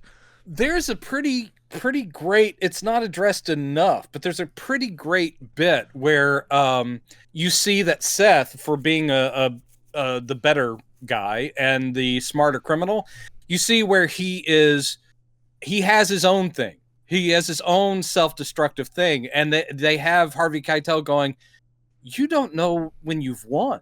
Yeah. It's like you are making it worse. All you had to do is sit here for a few hours, drink some beer, and meet with that guy. Yeah. Why are you so amped up? And it is true. It's like Clooney is almost as bad as his brother, where he has this thing of like, come on then, come on. You're like, no, just and it's also ironic that Clooney as Seth has the very Tarantino thing that's in every Tarantino movie. He's the character that goes, can you just be cool? Yeah. Be cool. Everybody's going to be cool, man. But he does not have that chill himself. No, and I do think irony. It is one of the things I like about, once again, when we talk about the character development of it is that is the case. And it gives you, once again, a look of however these guys grew up. Richie's insane, but Seth had to harden himself, right? So I think he is always ready to go, because I'm sure they've had to fight their way out of any number of situations. So it's the point now, though, where even the any bit of slight is like, I'm going to fucking take this guy apart. Yeah. Because he's just ready to go. Now, what that will also be, though, is this guy's ready to kill some vampires. Yeah. And he does say the same line from Reservoir Dogs that Tarantino uses again in this, which is, all right, ramblers, let's get rambling. Yeah. Which is a great line. Tarantino already at this point, and he's directed 2 movies, 4 of his scripts have been made. So this is the 5th Tarantino screenplay that's been presented to the public, and he's already got like the Tarantino stuff. That's what I'm saying. Yeah, he's just sitting there going like, well, they're expecting this. Mm-hmm. People want this from a Tarantino movie. I'm going to give it to him. No, I mean he's always talked about that, and that's one of the things I do like about it. He goes, no. I know what my people want. Okay, I know what they're asking for. When people come to a Quentin movie, they want Quentin to do Quentin. And I've heard people go like, I can't stand that guy. He's got an ego on him. I'm going, he does, but it's still in the service of, I have fans. I go to the it's not coming out of I'm the greatest. He just goes, there are people who like Quentin, and I'm going to give them Quentin. He's not saying everybody loves Quentin. He knows that. No, his movies, he's always been interesting, though, because his movies, almost all of them, are financially successful. The people who like Quentin are a lot of people. There are people like me who are diehards. Yeah. He doesn't know when he's won. Much like Seth. Yeah, much like Seth. In some ways, are all of his characters just him? I think so. I mean, I think to a certain extent, I think there are some that are more him than others. I do like that the Seth's flame tattoo was Clooney's idea. Oh, really? Yeah, that was a Clooney idea. It's pretty good, except for it's extremely. Whenever you see tattoos in movies, you sit there going like, "Wow, that is very fresh." Yeah, because it is so well defined. Yeah. You're like, tattoos don't stay that well delineated. He apparently had just seen the movie Once Were Warriors. Right, which has the Maori. The Maui. Yeah, and he had seen the guys with the tattoos, and that's he goes, yeah, I want that. Once again, I'm like, Clooney's a fucking nerd too. They're all, once again, we talk about this. All the people in this business are just nerds, and so they've all seen other movies, and they want to do that stuff. I just have a note. My next note here literally is just Tom Savini's dick gun. Because Tom Savini's dick gun as Sex Machine. I mean, Tom Savini, I just love the man. I do too. He's an he's icon. Actually really good in this. He is, and one of the things I've talked before about the In Search of Darkness documentaries that I highly recommend about 80s horror. And in one of them, Savini goes, oh, dude, I always wanted to be an actor. The makeup stuff I was good at, but he goes, I'm not in those just because Romero put me in them. I wanted to be in them, and I do this more than any of them is like, oh, look at him go, man. He is good. And his comedy beats are right on. He's a good actor. And when he's being a badass, it's effective. I mean, I loved him in Knight Riders. Come on. Come on. He's the bad guy in Knight Riders. It's great. Dude, I love Knight Riders. It's a very pulpy grindhouse movie, but I love it. And it's a little boring, but it's too long. It needed to be cut. That movie should not be over 2 hours. But the Arthurian mythos with a bunch of hippie bikers, and come on. And once again, fucking Ed Harris, man. The best. I won't. I'll let you do that. I don't know, man. I don't know. I saw him in person once, and he is impressive. Okay. When I was in college in New Mexico, he was shooting a movie there and scouting locations, and I did see him just walking across the campus. And it was that's great. And it was literally like, you know, Ed Harris is a known actor, but not like a major movie. But it was like people were leaving him alone, probably. People were, but everybody was like, "Oh my God, that's Ed Harris." There was like sort of just that whisper of like, "It's Ed Harris. There's Ed Harris. That's Ed Harris." And people were like, "Oh my God, it's him." You know, it's one of those things where, but he dry land is not a myth. But I will say Rodriguez does continue to use Savini in his movies. And eventually Kevin Smith starts giving him role. I mean, like, he has kind of worked his way into an acting career, which I like. Like, it is just out of... And I think it's the perfect one for him. Yeah. To where it is a tribute, but they'll give him an interesting character that steals a couple of scenes. And because he does steal scenes in this movie. As genre from nerds, other directors, we love him. It's got some of that same Stan Lee sort of thing where we're just like, hey, that guy is horror royalty, man. That's our guy right there. Yeah. And so whenever I see him, I'm delighted because he has given me some of my favorite horror movies. That's why I'm surprised, and I'm gonna bring it up, but I'm surprised that he, as a real fucking genius makeup guy, I think the makeup in this is terrible. Wow, I've never heard this opinion about this movie either. That is wild to me. I have reasons for that, but we're not quite there. I think that's interesting because this is such a makeup show, and these guys are all... You know, I know. These are the bona fides. Well, but I'm saying these are also the proteges of Savini. These are all the guys. Yep. Nicotero came up under Savini, you know, doing the Romero stuff. Nicotero is another guy I fucking love. Oh man, great. Yeah. So anyway, though, we've got Savini in the bar with his dick gun. We've got another. I mean, a favorite of mine, and I know a favorite of Tarantino and Rodriguez, Fred Williamson, man, Fred the Hammer. Fred the Hammer Williamson. Also a man I've actually met at a comic convention. He was very nice and very large. He's a very big man. The thing I love about his character here is he gets it. In other words, it's not just his character, it's him acting. Yeah. It's clear that because there's a tone to this movie, which especially once they get to the titty twister, it does become a cartoon. Yeah. Kind of my problem with this section, but it becomes so cartoony and you're like, but he's all in and he's there. And I love the recurring thing, which isn't even explained, but it's just the thing of he's sitting in this bar and he is a badass. Ex-Nam vet. Oh, I love his whole Nam monologue, man, when he gets to that. Yeah, and it's another great example similar to Deep Blue Sea of let's play with the trope. Someone gets their big monologue and is immediately killed. You know what's interesting? Instead of it that movie comes out after this movie and is directed by Rennie Harlan.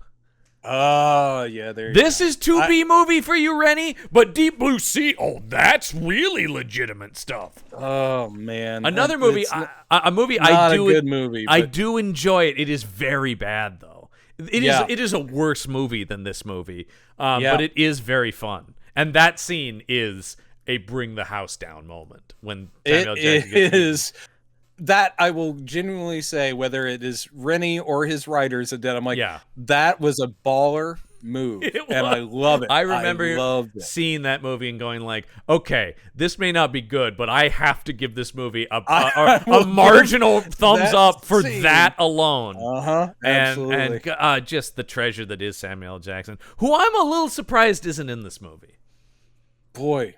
Would that have been amazing? Yeah. But there's really not much of a part. They would have been the Harvey Keitel part. They would have had to have created a Samuel Jackson character, and that would have been probably too much. The other person we didn't mention real quick in that Kelly Preston scene, genre favorite John Saxon playing the FBI agent. John Saxon for half a second. Oh, I love John Saxon. It straight. Well, playing it in John Saxon straight. Well, that's kind of how Saxon always was. I was going to say, like, it's similar to what he brings to the Nightmare on Elm Street movies too, where he's just like, "Look, I'm a cop, all right. I don't have time to think about this. I'm just doing my job." Like, and that's how I've always loved Saxon, man. Oh, Saxon's great. Yeah, I mean, once again, so much of this stuff. I'm sorry, Robert, Quentin, you guys couldn't find a place for Wings Hauser. Well, I do think. I mean, that is the thing, though, right? And that when you watch their movies. one of the things that so endeared me to these guys when I was a young film nerd, right, was the thing of going like, these guys are watching the same things I'm watching. You know, it is sort of like, oh yeah, or conversely, guys like Robert Forster or whatever, I would see in their movies and then go back and watch, where you're going like, oh, I mean, I used to just sit and listen to Tarantino interviews and keep a notepad and write down every title he would mention. Now, a lot of that stuff burned me, but every once in a while, I am with Quentin on the genius of Rolling Thunder. I think Rolling Thunder rules. With William Devane and Tommy Lee Jones. Oh, that movie kicks ass. I don't think I've ever seen. I mean, I'm familiar with it, but I don't think I've ever watched it. I mean, it is a total death wish, but it is, you know, he comes home from Vietnam, they kill his family, they cripple him, and then he and Tommy Lee Jones go down to Mexico and just shoot everybody. And Tarantino has it in his like top 5 movies of all time. He was just in Portland on his book tour. I tried to get tickets, but they sold out instantly. Was it at Powell's? No, it was at the Hollywood Theater.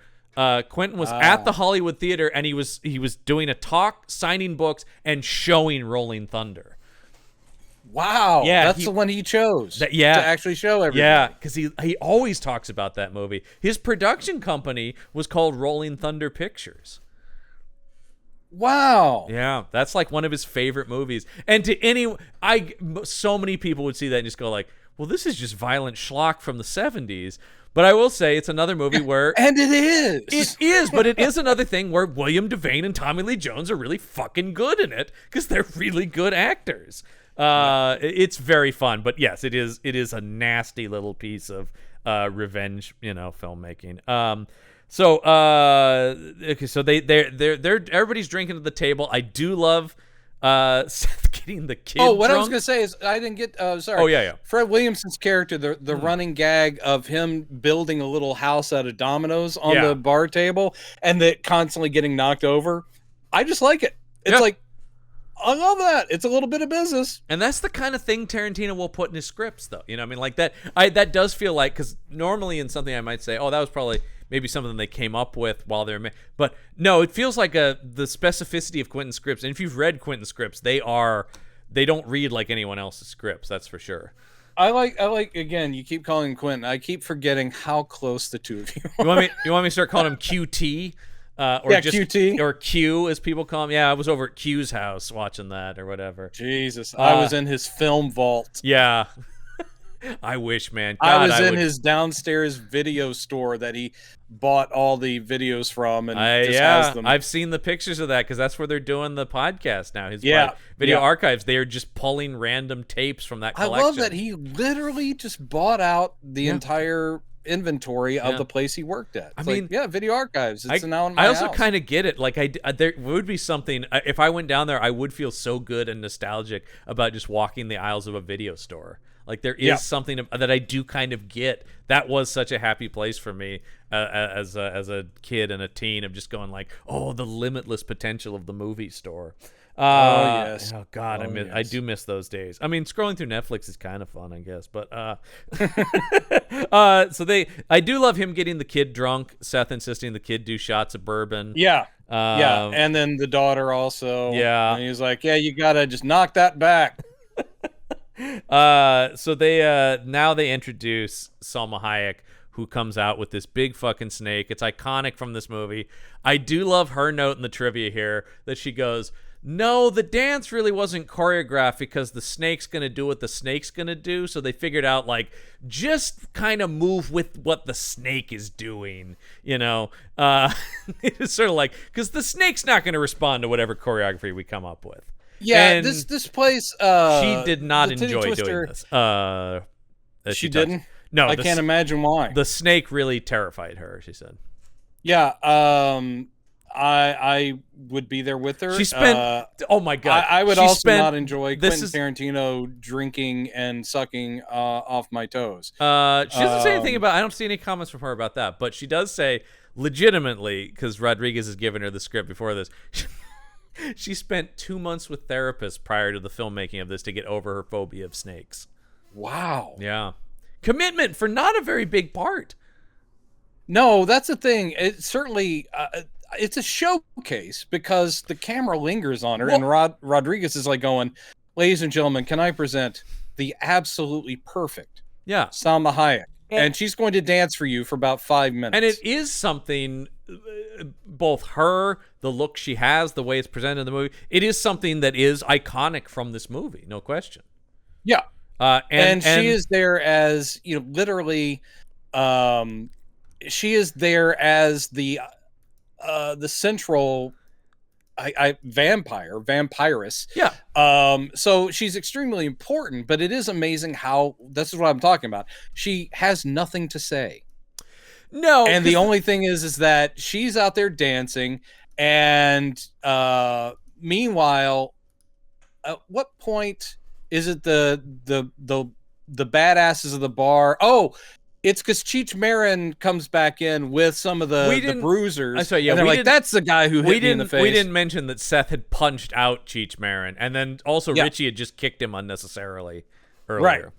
So he comes and goes, that's him, and the other dude too. And that's what breaks the whole thing and makes everybody pay attention to them and wait, who are these guys? And then the blood dripping. Well, because Tarantino gets stabbed in the same hand he got shot in by one of these goons that comes in, which I do like.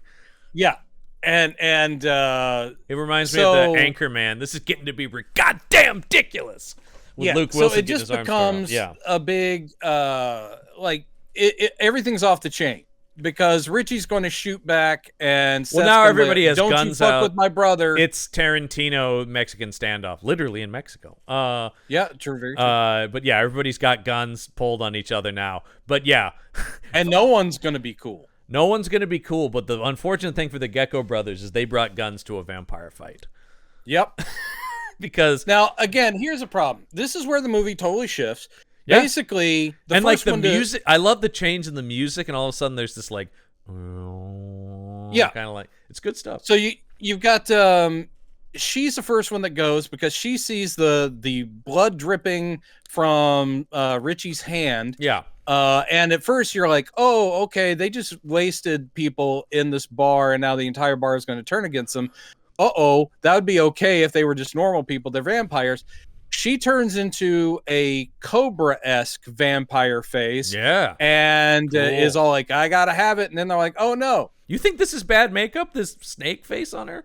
This is okay. I like it. Here's one of the main problems with the makeup. They made the decision that every one of the people in the bar is pretty much a vampire, except for the innocent locals, or the truckers or whatever. Right. The bikers and so forth. Right. Every one of them will have a different vampire look. Yeah. That could be cool, like except for some are cartoony, some are actual, like, vampire-y and scary, and some are ludicrous. Some are full-on bad, and there's a lot of this. I can't stand this in makeup in anything, in monster movies or whatever, especially when you have a lot of shirtless people, because you have a lot of these dancers who are wearing like bikinis or nothing. Yeah. And you got a lot of bikers who are like just a vest, so the makeup stops at the neck. A lot of them do. And you're sitting there going, that looks like someone pulled a mask on over them, because they did not bother to paint the rest of their bodies to match what's going on up here. And so therefore it looks amateurish.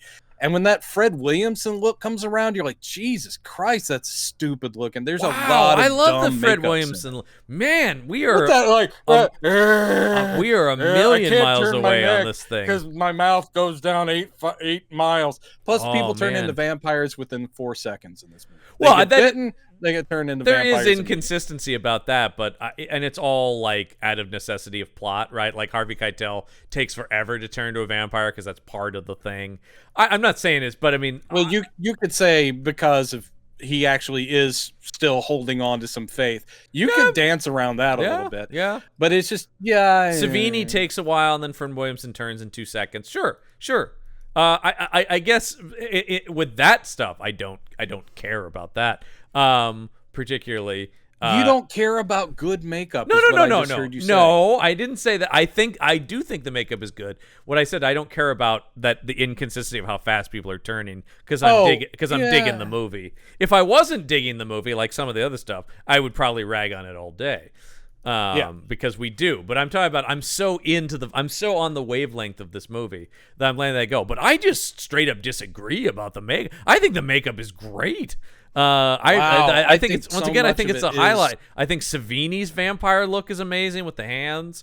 It's pretty cool. And then he does that weird thing, and they chop his head off, and he grows a dog head out of his body and becomes like a vampire. That was cool too. I don't know. That looked cool. I think that's you're reviewing this one a little bit like a 9-year-old, which is fine. I'm not saying it's not legit, but the movie is trying to be this is pretty badass. This is kind of cool. Well, that's kind of cool. That's sort of the vibe of the movie, though, isn't it? The whole movie is a bad. No, I can't. I mean, like I said, this thing isn't trying to be anything other than fuck. That was cool, man. They want people to walk out of the theater talking about how badass it is. What I keep saying is a lot of the source material, a lot of things they're making fun of. They even bring up, Peter Cushing movies, and they do that little reference, and that's great. But a lot of those things that they're talking about bother with some story logic, and in other words, it takes them 15 minutes into fighting vampires for Seth to go, well, those are vampires.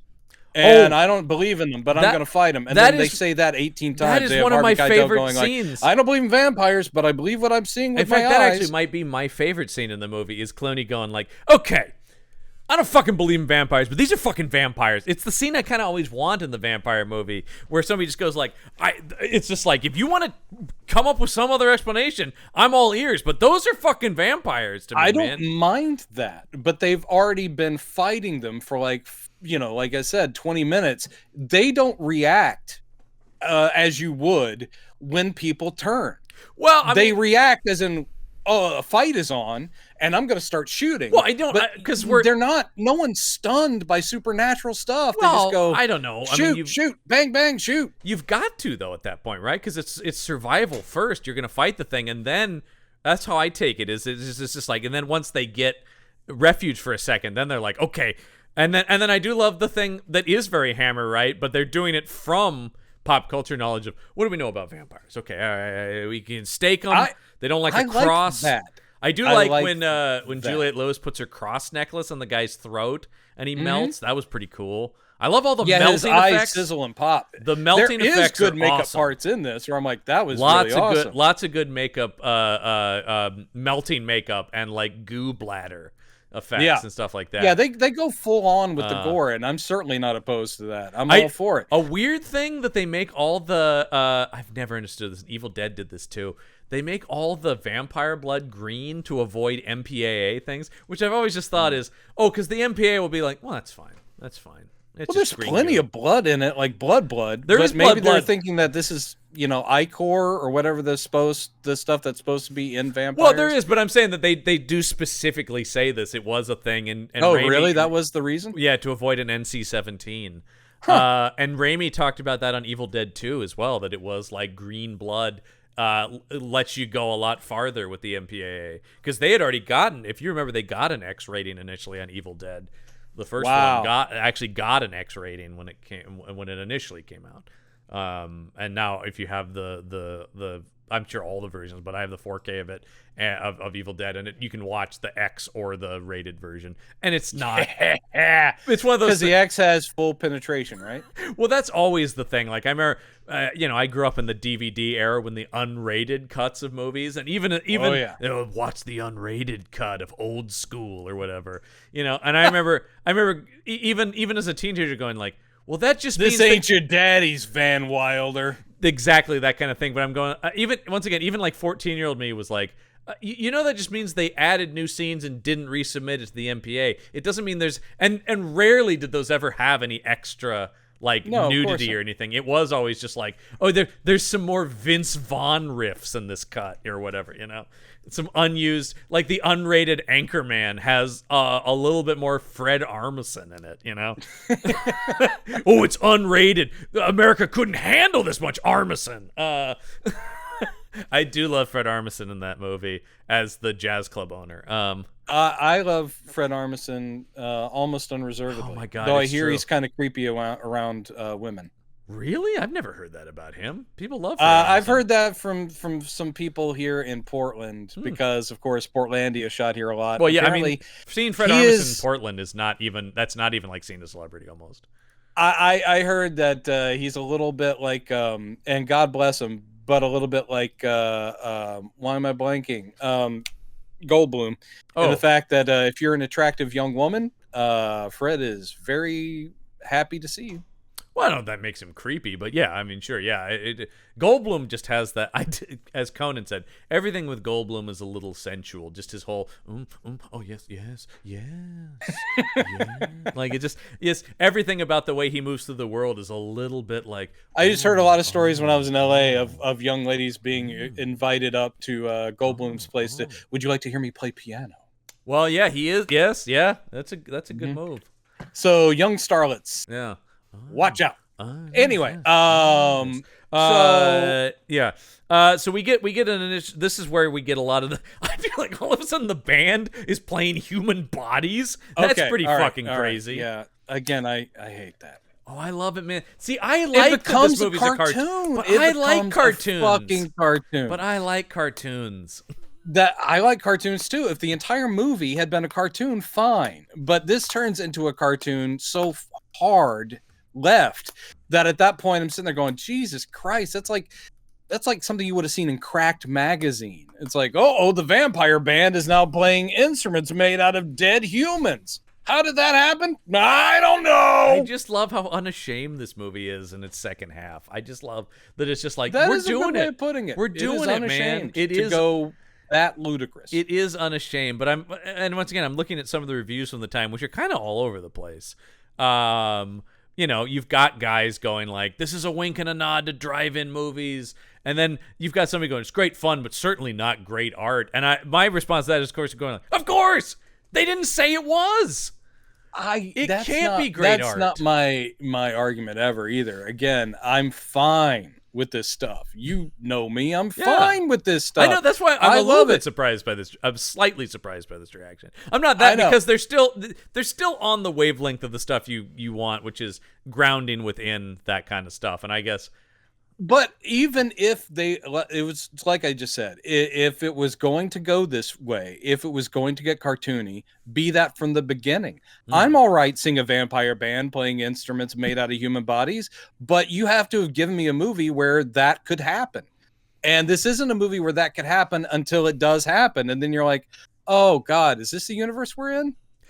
I don't know though. To me, the movie is about that real world colliding with the cartoon universe, and all of a sudden everything that's cartoonish happens in this place where it's like, this is the one place where the world is completely topsy-turvy and insane. So here's an example. A crime movie collides with a vampire movie, right? If this movie had started with the bank robbery, and if the bank robbery had involved them tossing grenades and quipping and doing stuff like that, like if that had been a cartoon, the guy on fire though was that Gecko Brothers.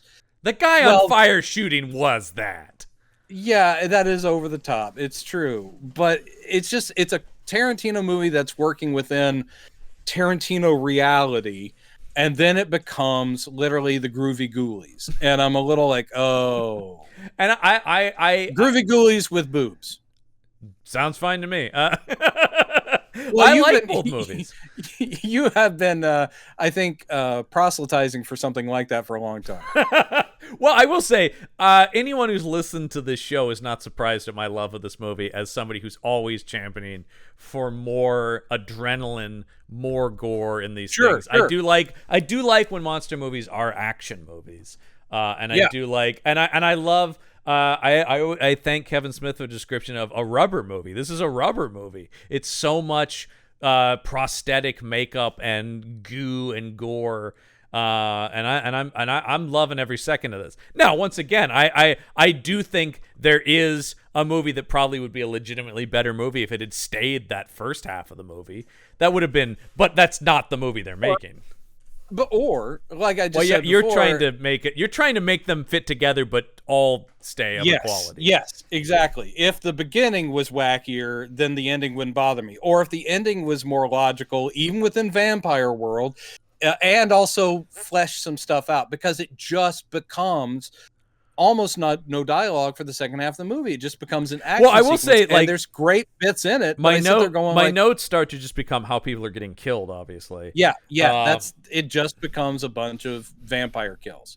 Yeah, which, yeah. I mean, I love it, man. Because you get Tarantino vamping out in here. Oh my God, his makeup's horrible too. I love his makeup. I love that his forehead gets even bigger and more insane when he's a vampire. That he becomes even more Tarantino. All of his features are exaggerated. Oh wow, I love it, man. It looks like a fucking cartoon. Looks like a caricature. It does. That's what I'm saying. It does. It looks like a caricature of Tarantino. Like I said, it's got a bigger, weirder that he signed off on it. Like, yeah, okay, I want to look this stupid. One of my favorite images from the set of this is just Robert Rodriguez outside the titty twister playing guitar. I'm like, yeah, that seems like what this whole movie is like. It's just whole movie is Rodriguez directing, holding a guitar, going like, yeah, man, more blood.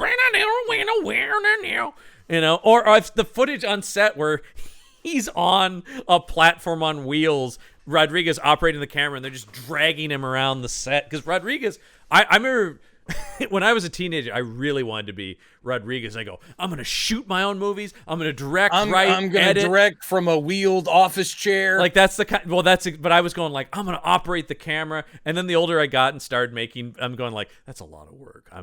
You know what? I will just direct it. Like I'm just going like, yeah. But I remember being like, I thought it was so cool because he used to credit his movies as shot, chopped, and scored by Robert Rodriguez, and it was always like, oh, this guy's a one-man filmmaking That's machine. Even more badass than a Spike Lee joint. Yeah, also a guy that I was worshiping at this time too, of course. Of course. Yeah. And they all deserve it. They're all great the filmmakers. Rise of independent cinema. Yeah. Jesus. I mean, but yeah, I was exactly in the right film nerd boat when these guys were gods, you know? Yeah. And they're all still valid filmmakers to varying degrees. They are. And occasionally they'll really knock one out of the park. All of them. When I came out of Black Klansman, I was like, oh, Spike's back. And after The Sweet Blood of Jesus and stuff like that, Red Hook Summer, you're going like, oh, I mean, they have their moments, Chirac and stuff like that. But, but I remember that just going like, now that's the Spike I love. And you do get those moments. Same thing with Rodriguez. He can knock something out every once in a while. And I go like, that first Mandalorian he directed that reintroduces Boba Fett was like, is great. The action in that is pure Rodriguez insanity with people. I mean, he's got Boba Fett leaping through the air and shooting at people and stuff like that. Yeah. Like, yeah, man, I see it. So pretty quickly, I do love him stopping people from staking Tarantino, but then going like, okay, yeah, but I'm going to be the one who has to stake him then. Yeah, I think he's still for a second doing you're the protective doing brother thing. For a second, you're like, don't make the key horror movie mistake and still think that's your brother. Don't. But then he's like, no, he's not. You know. Yeah, he wakes up to it, but you've also got Keitel going like, dude, that is not your brother. And Keitel gets bitten, and he does a thing of asking or telling his kids, if I start to change, you got to kill me. They're like, no, you're a preacher and you know that suicide is wrong. He goes, I'll already be dead. Yeah. So it's not suicide. And you also, guys just, I do also like when they're like, yeah, okay. And he's like, no, stop. You're just saying it. Like, you really need to, or else I'm going to just kill myself right now. Which I do like. And it's good. And this movie does have the balls to, I mean, it not only takes out the bad people, of course Keitel goes, and you could have seen that coming, but it's the son. And you're like, Jesus That's Christ. The big one. Because Tarantino, if you've seen just a crime movie, that guy's dead from the start. The crazy guy will die violently by the end of the movie. Right, of course. That's just how it goes. So once the there's a little bit of that moral authority thing where it's like, yeah, he is trash. Yeah. Now, apparently, in one of the early drafts, everyone lived. Both geckos and the whole family lived. And then somebody was like, yeah, there should be some like impact. It shouldn't just be the patrons of the bar.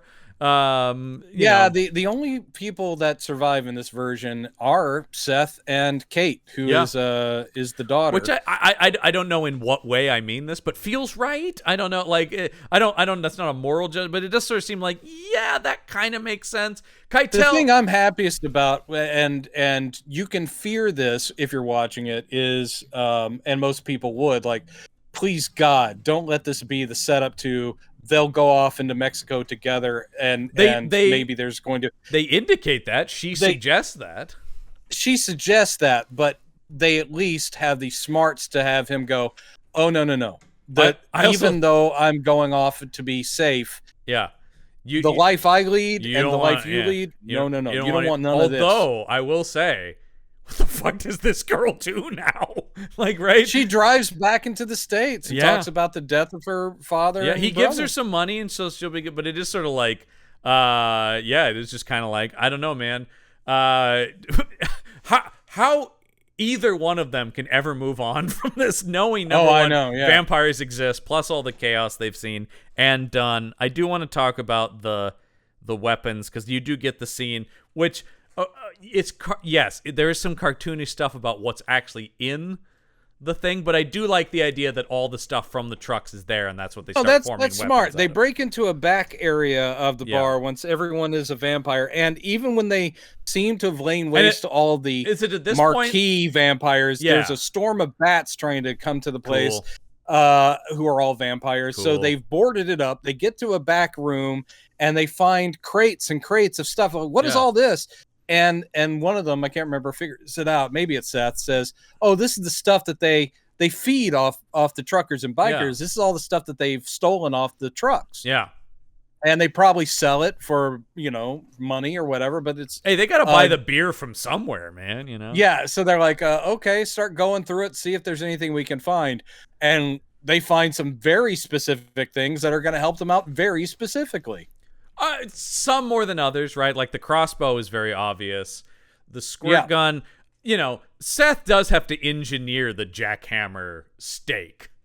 Yeah. Which is I've mentioned it several times. Of course, it's my favorite weapon in this movie. I love Clooney with the jackhammer stake, man. It's very cool. Very cool. It's a cool weapon. And I love Juliette Lewis's pump action crossbow, of course, too. Sure. And the makeshift that he puts the bat through the pump of the shotgun, Keitel, to make the cross that he's then also using to pump it is very cool.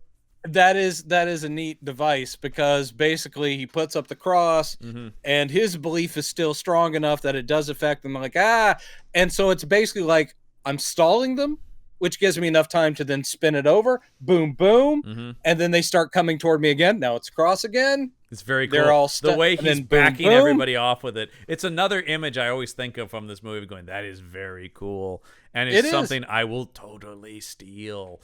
Oh, you heard it here first. Yeah. I have ideas. I have ideas about how to implement it as a weapon actually designed like that, as opposed to a makeshift thing. But the idea of turning a firearm into a cross is pretty cool. So, like I said, I was just watching this going like, I'm working on a vampire arc for a thing right now. And let me just kind of borrow some of the action beats a little bit, or take influence from them. Not directly rip it off, of course. I think that's probably for the best. No. So all the characters end up in this bar in my comic. No. No. It's a bar called the Bosom Bouncer. Yeah. You do get Savini does do the shitty horror movie thing of hiding that he's being bitten, of course, and then turns into a vampire. Which is a shame, because he's one of their most badass. He is taking out a bunch of them just with pool cues, and that's pretty great. It is very cool. I also love the scene when there's been a little bit of fighting, and then there's kind of a break in it, and Juliette Lewis goes like, "I'm Kate." He goes, "Oh, nice to meet you, sex machine." Oh, that is such a great beat. It's just like, "Oh, thanks, you saved me. You're doing really great. My name's Kate." And he's like, "Thanks." And she goes, "What's your name?" And he goes, "Sex Machine." And he just does it so pleasantly. You're like, sex machine. That is so good. Yeah, such a good beat. Because he's got a dick gun. He's got a revolver that pops out of a codpiece, and it's a revolver that pops out of a codpiece. It has two chambers where the balls cylinders. Would be. Yeah. Yeah. It's love pretty great. it. And love it. The bit, I mean, there are bits all through it that I like. The bit where Fred Williamson, who is a badass until he gets turned, but he literally shoves his hand to one of the guy's chests and pulls his heart out. Well, a vampire's black beating heart. So cool. And they realize the vampire doesn't die. He's laying on the ground. He's like, ah. And then Sex Machine is like, oh, I got it. He grabs and he gets pencil. like a number 2 pencil and shoves the pencil into the heart that's in the guy's hand. Yeah, and then he burns away. And this is playing on the Buffy rule of once you stake them, they burn up, which you kind of have to do when you're in one location with this many vampires. Otherwise, you're going to have piles and piles of corpses to keep track of the whole movie. Right? Oh, but still, there's a great bit with Juliette Lewis just trying to make her way back towards the bar and tripping over and kicking limbs and severed things out of the way. There's that stuff. Right. There's gore. Also, what happens to the band? They seem to explode themselves. They seem to suicide out. I don't know what that is. Like vampires, because it also happens to Fred Williamson. They seem to just choose to blow themselves up. Yeah, it's weird. I don't know what that's about. Also, all right, so it's towards the end, whether because we can wrap this up. Towards the end, it is basically a half hour of vampire killing at the end of this movie. Yeah, and no complaints here. And they notice that since they end up blowing holes in the building, this is very much Hammer. Yeah, shafts of sunlight. So they've been there all night. Shafts of sunlight are coming in, and obviously the vampires don't like those. Yeah. And now it is down to just Kate and Seth. Yeah. And she's like going, do we just use these last bullets on ourselves? And he's like going, no, start making more holes. And she starts shooting through the walls. More sunlight comes in. And then there's a banging on the door. And you hear, hey, is my buddy Seth in there? I will say his Cheech Marin's last performance of Carlos is my favorite because I think he's really funny in this last scene. Yeah. He's like, is my buddy Seth in there? And then Seth's like going, we kind of need you to shoot through the doors. And then they do. They blow through the doors, which makes big shafts and of everybody light. Starts exploding. And then finally, they get out of the place. The vampires have been vanquished. They are covered in blood. And then he goes like, what happened in there? And he goes, what do you think happened in there? He goes, I don't know. This is just some place. I just thought you'd like to meet here because it's open from dusk till dawn. Well, I do like, he goes, have you ever been here? He goes, no, man, but I drive by it a lot. Like, yeah. And he's like, I thought you might like it. Why did you choose this place? He goes, it's as good as any other. I don't know. It's as good as any other. He goes, what happened? There was a shootout with a bunch of drug dealers or something. He goes, no, they were fucking vampires. Well, I didn't know. What I like is he goes, do you have any idea the people that were in? He goes, what were they, a bunch of psychos? Yeah, a bunch of psychos. A bunch of psychos really makes me laugh. No, they weren't. And Clooney no, they weren't psychos. They were fucking vampires, They man. were fucking vampires. Yeah, it's great. There's a little bit of this at the end where that is clearly, it's similar beats to Lost Boys, where you do the wrap up where they're like going, no, they were fucking vampires. Okay. Yeah. Boom, boom. That's they really, kind of the ending. Really were. Yeah. And so, yeah. He gives him the money. They negotiate. He goes, I think maybe we can talk about you taking a lower cut of the cash here after what just happened. And it is kind of like, I don't know about them. And he's like, need I remind you about the vampires? Like, oh, yeah, it's good stuff. And yes, Juliette Lewis offers to come with him. And he's like, oh, you don't want that. Trust me, you don't want that. There's another good callback kind of beat here where basically there had been the argument that Richie had said about, can't you talk them down from taking 30%? He goes, that's not how it works. They're going to put us up and hide us, and they get 30%. And here, when he walks out, he's just done with it because you've got whatever the gangster name Carlos, is. And he's like, okay, well, I'll take my cut. And he goes, no, man, you're not getting 30%. He goes, 15. He goes, 28? 28 also made me laugh too. And they work it down to like 20 or something. He goes, take it or leave it. And it's like, okay. And then basically it's all about goodbye, kid, good luck. And she just gets in the RV and drives off. Yeah. And then the camera does a pullback, and it is it's a good matte painting, but also you're like, well, I wish some lore had been worked in a little bit, or characterization, because they pull back. And I do love this.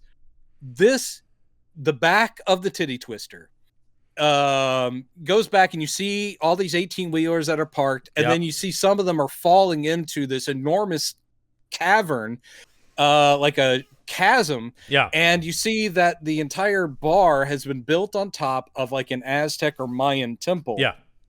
So we're getting the idea that vampires have been there for a long time. And you're like, okay, that's kind of great. And you see the debris of a lot of vehicles and stuff but what I love about that is anyone that left the titty twister at any point, because I'm assuming not everyone dies there, or else like they would have shut down a long time or been destroyed. So anyone that leaves that place, let's say you had to really pee and you're out there and you're drunk, it's not so far back that you wouldn't go, holy fuck, there's a chasm. Is that a temple down there? Yeah, I mean, I love that no one notices this. Yeah, I mean that's utter nonsense. But this whole movie, like I said, I kind of love the utter nonsense of this movie. I get that. And I also love that there is no lore. I like that it's just weird. Like it is just like, I don't know, man. Once again, one of my problems is when they do the TV show, it's all lore. And it's you get flashbacks to when it was an Aztec temple and stuff like that. And you're going like, oh, and not only is the Salma Hayek character leader, she was queen of the Aztecs before, and you're just like, Jesus Christ, I've never cared. Well, maybe you would. Maybe you need to watch the show, man. Maybe if it's not fun. Because this movie is still fun. It is fun, but everything is the TV version. I'm looking at TV George Clooney. I'm looking at TV much more handsome Richie. That kind of thing where you go, oh, Richie's a straight up hunk, man. In that he's just a hunky guy in glasses, and I'm going, and there's also a whole thing about how even before they get to the bar, he's not crazy. The Santanigo or whatever her name is in his head the whole time, and he's like, "I've seen this vision before, Seth. These vampires, it's one of those we're destined to meet here kind of things." Dumb. Yeah, it's a little. Although Don Johnson plays the Michael Parks role, and that's pretty good. Oh, good. Yeah, I love Don Johnson. So, well, there are three seasons of the show. Okay, I only saw the first one. Good Lord. Does it? Wouldn't it end when the events of the movie? Oh, the events of the movie play out much differently. Richie and the Salma Hayek character survive, and he does become her thrall. That was the end of the first season, and so I think the second season then is Seth chasing them across Mexico. So it does take off away from the story. Yeah, it is basically the first season is basically the first movie, the movie. Sorry, the first movie. Like, these are beloved sequels. But like I said, I've never seen that. Oh yeah, Robert Patrick, who's in the second movie, he plays the Harvey Keitel role. Once again, good actors. I don't have anything against that. I don't think. Well, we're gonna end up watching them. We're gonna end up watching the sequels. We're not gonna watch the show. Although the show is insane. I am interested in the third one once again, because that is it is apparently is the story of the birth of the vampire princess Santanigo. Satanica. No. I'm looking at it written down. It is Santanico, Santanico, Santanico. Well, the way they pronounce it in the movie, the way our boy, comes out, he's like, Satanica, Pandemonium. Yeah, maybe it's Santanico, I don't know, man. Well, I'm just looking at how it's written here. I agree. It doesn't sound right to me either. I don't want to fight. I don't want to fight. You've got to love. The kids get uncomfortable by the time you get to that, you've got Robert Rodriguez's brother writing the movie. So great. That's always good. And who's doing the second one? Scott Spiegel, of course, classic friend of Sam Raimi, making the second From Dusk Till Dawn. That's like when you get Vampires Los Muertos, and it's directed by Tommy Lee Wallace, right? And you're going like, oh, John Carpenter's friend made it. Yeah. By the way, that movie is terrible. That second Vampires Los Muertos. Well, we're going to end up watching that one too, buddy. Yeah, and I've already seen it because there's an Action Jump episode about it. It's terrible. great. Yeah, so you get to hear my thoughts on it twice. And you get to hear people talk about, that's the movie where they do talk about vampire blowjobs. So, hey man, all I can say is whatever issues are in here, it's a lot worse.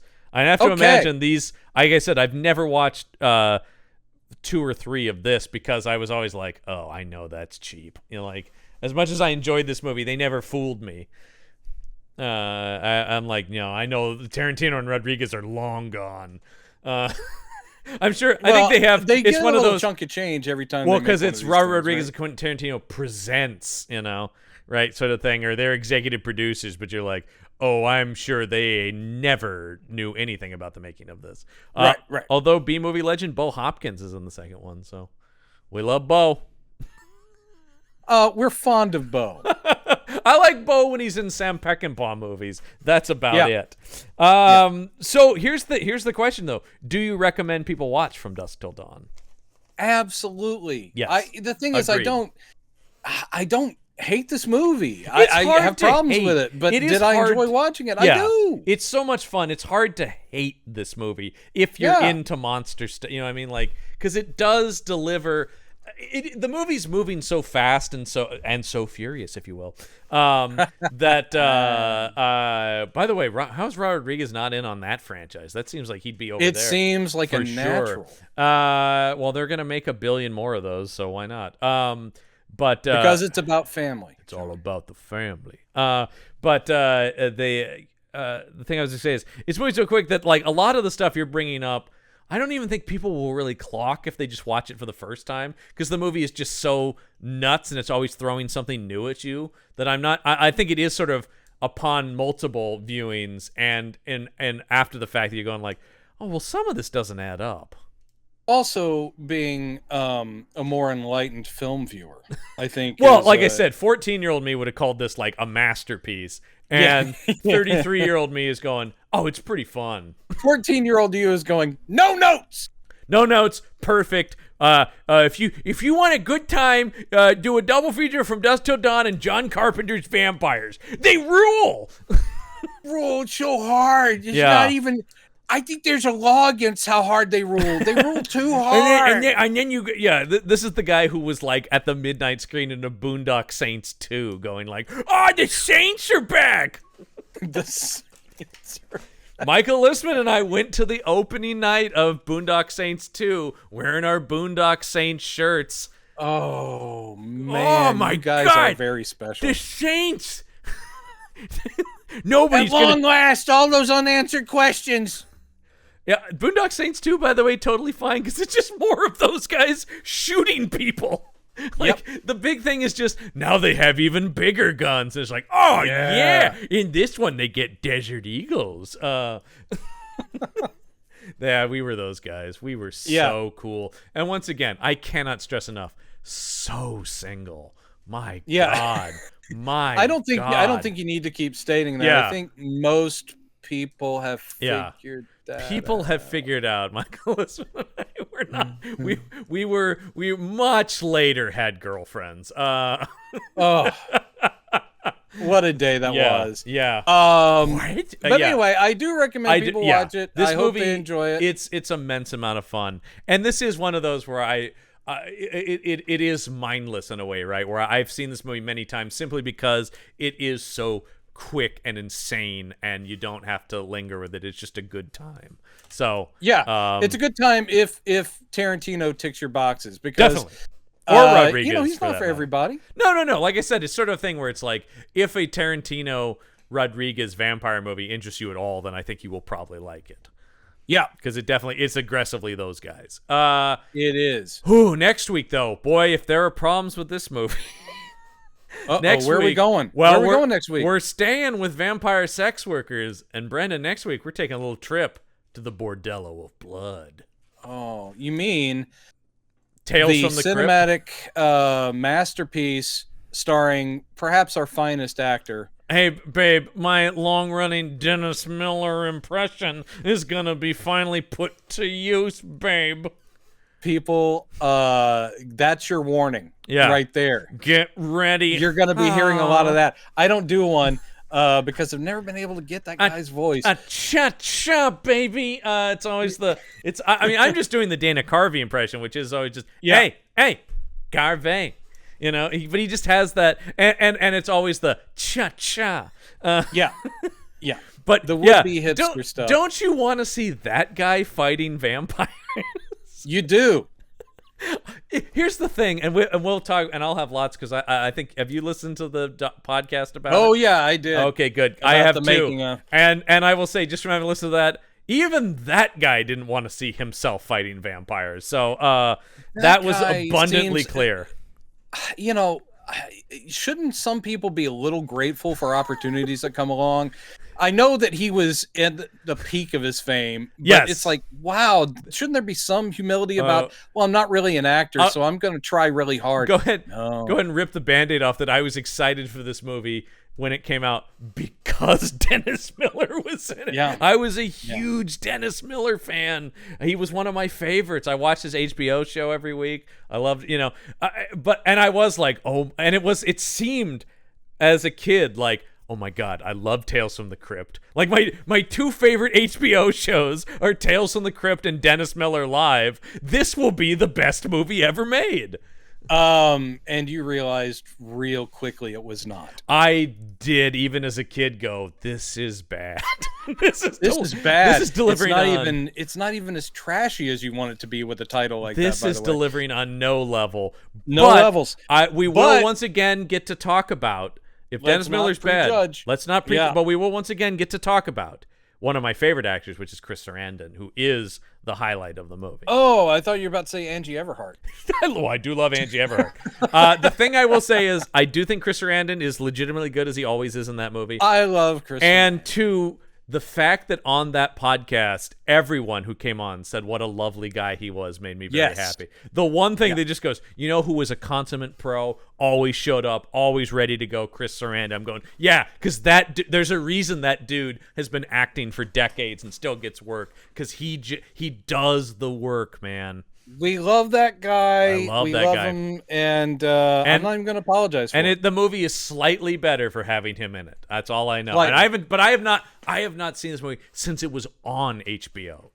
I haven't seen this movie. I didn't see it in the theaters. I rented it, but I haven't seen it since I rented it, and that was probably when it was first released. And I did see Demon Knight. I was gonna say I'm also gonna do a Demon Knight rewatch just to get full context here, which I do remember being okay.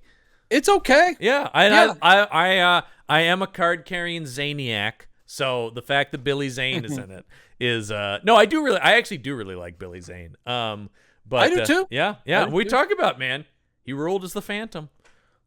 He was great. He got the assignment, man. He understood. That's the movie that made me a fan. And still, even when he's in like bad stuff, I'm going, dude, you're pretty good.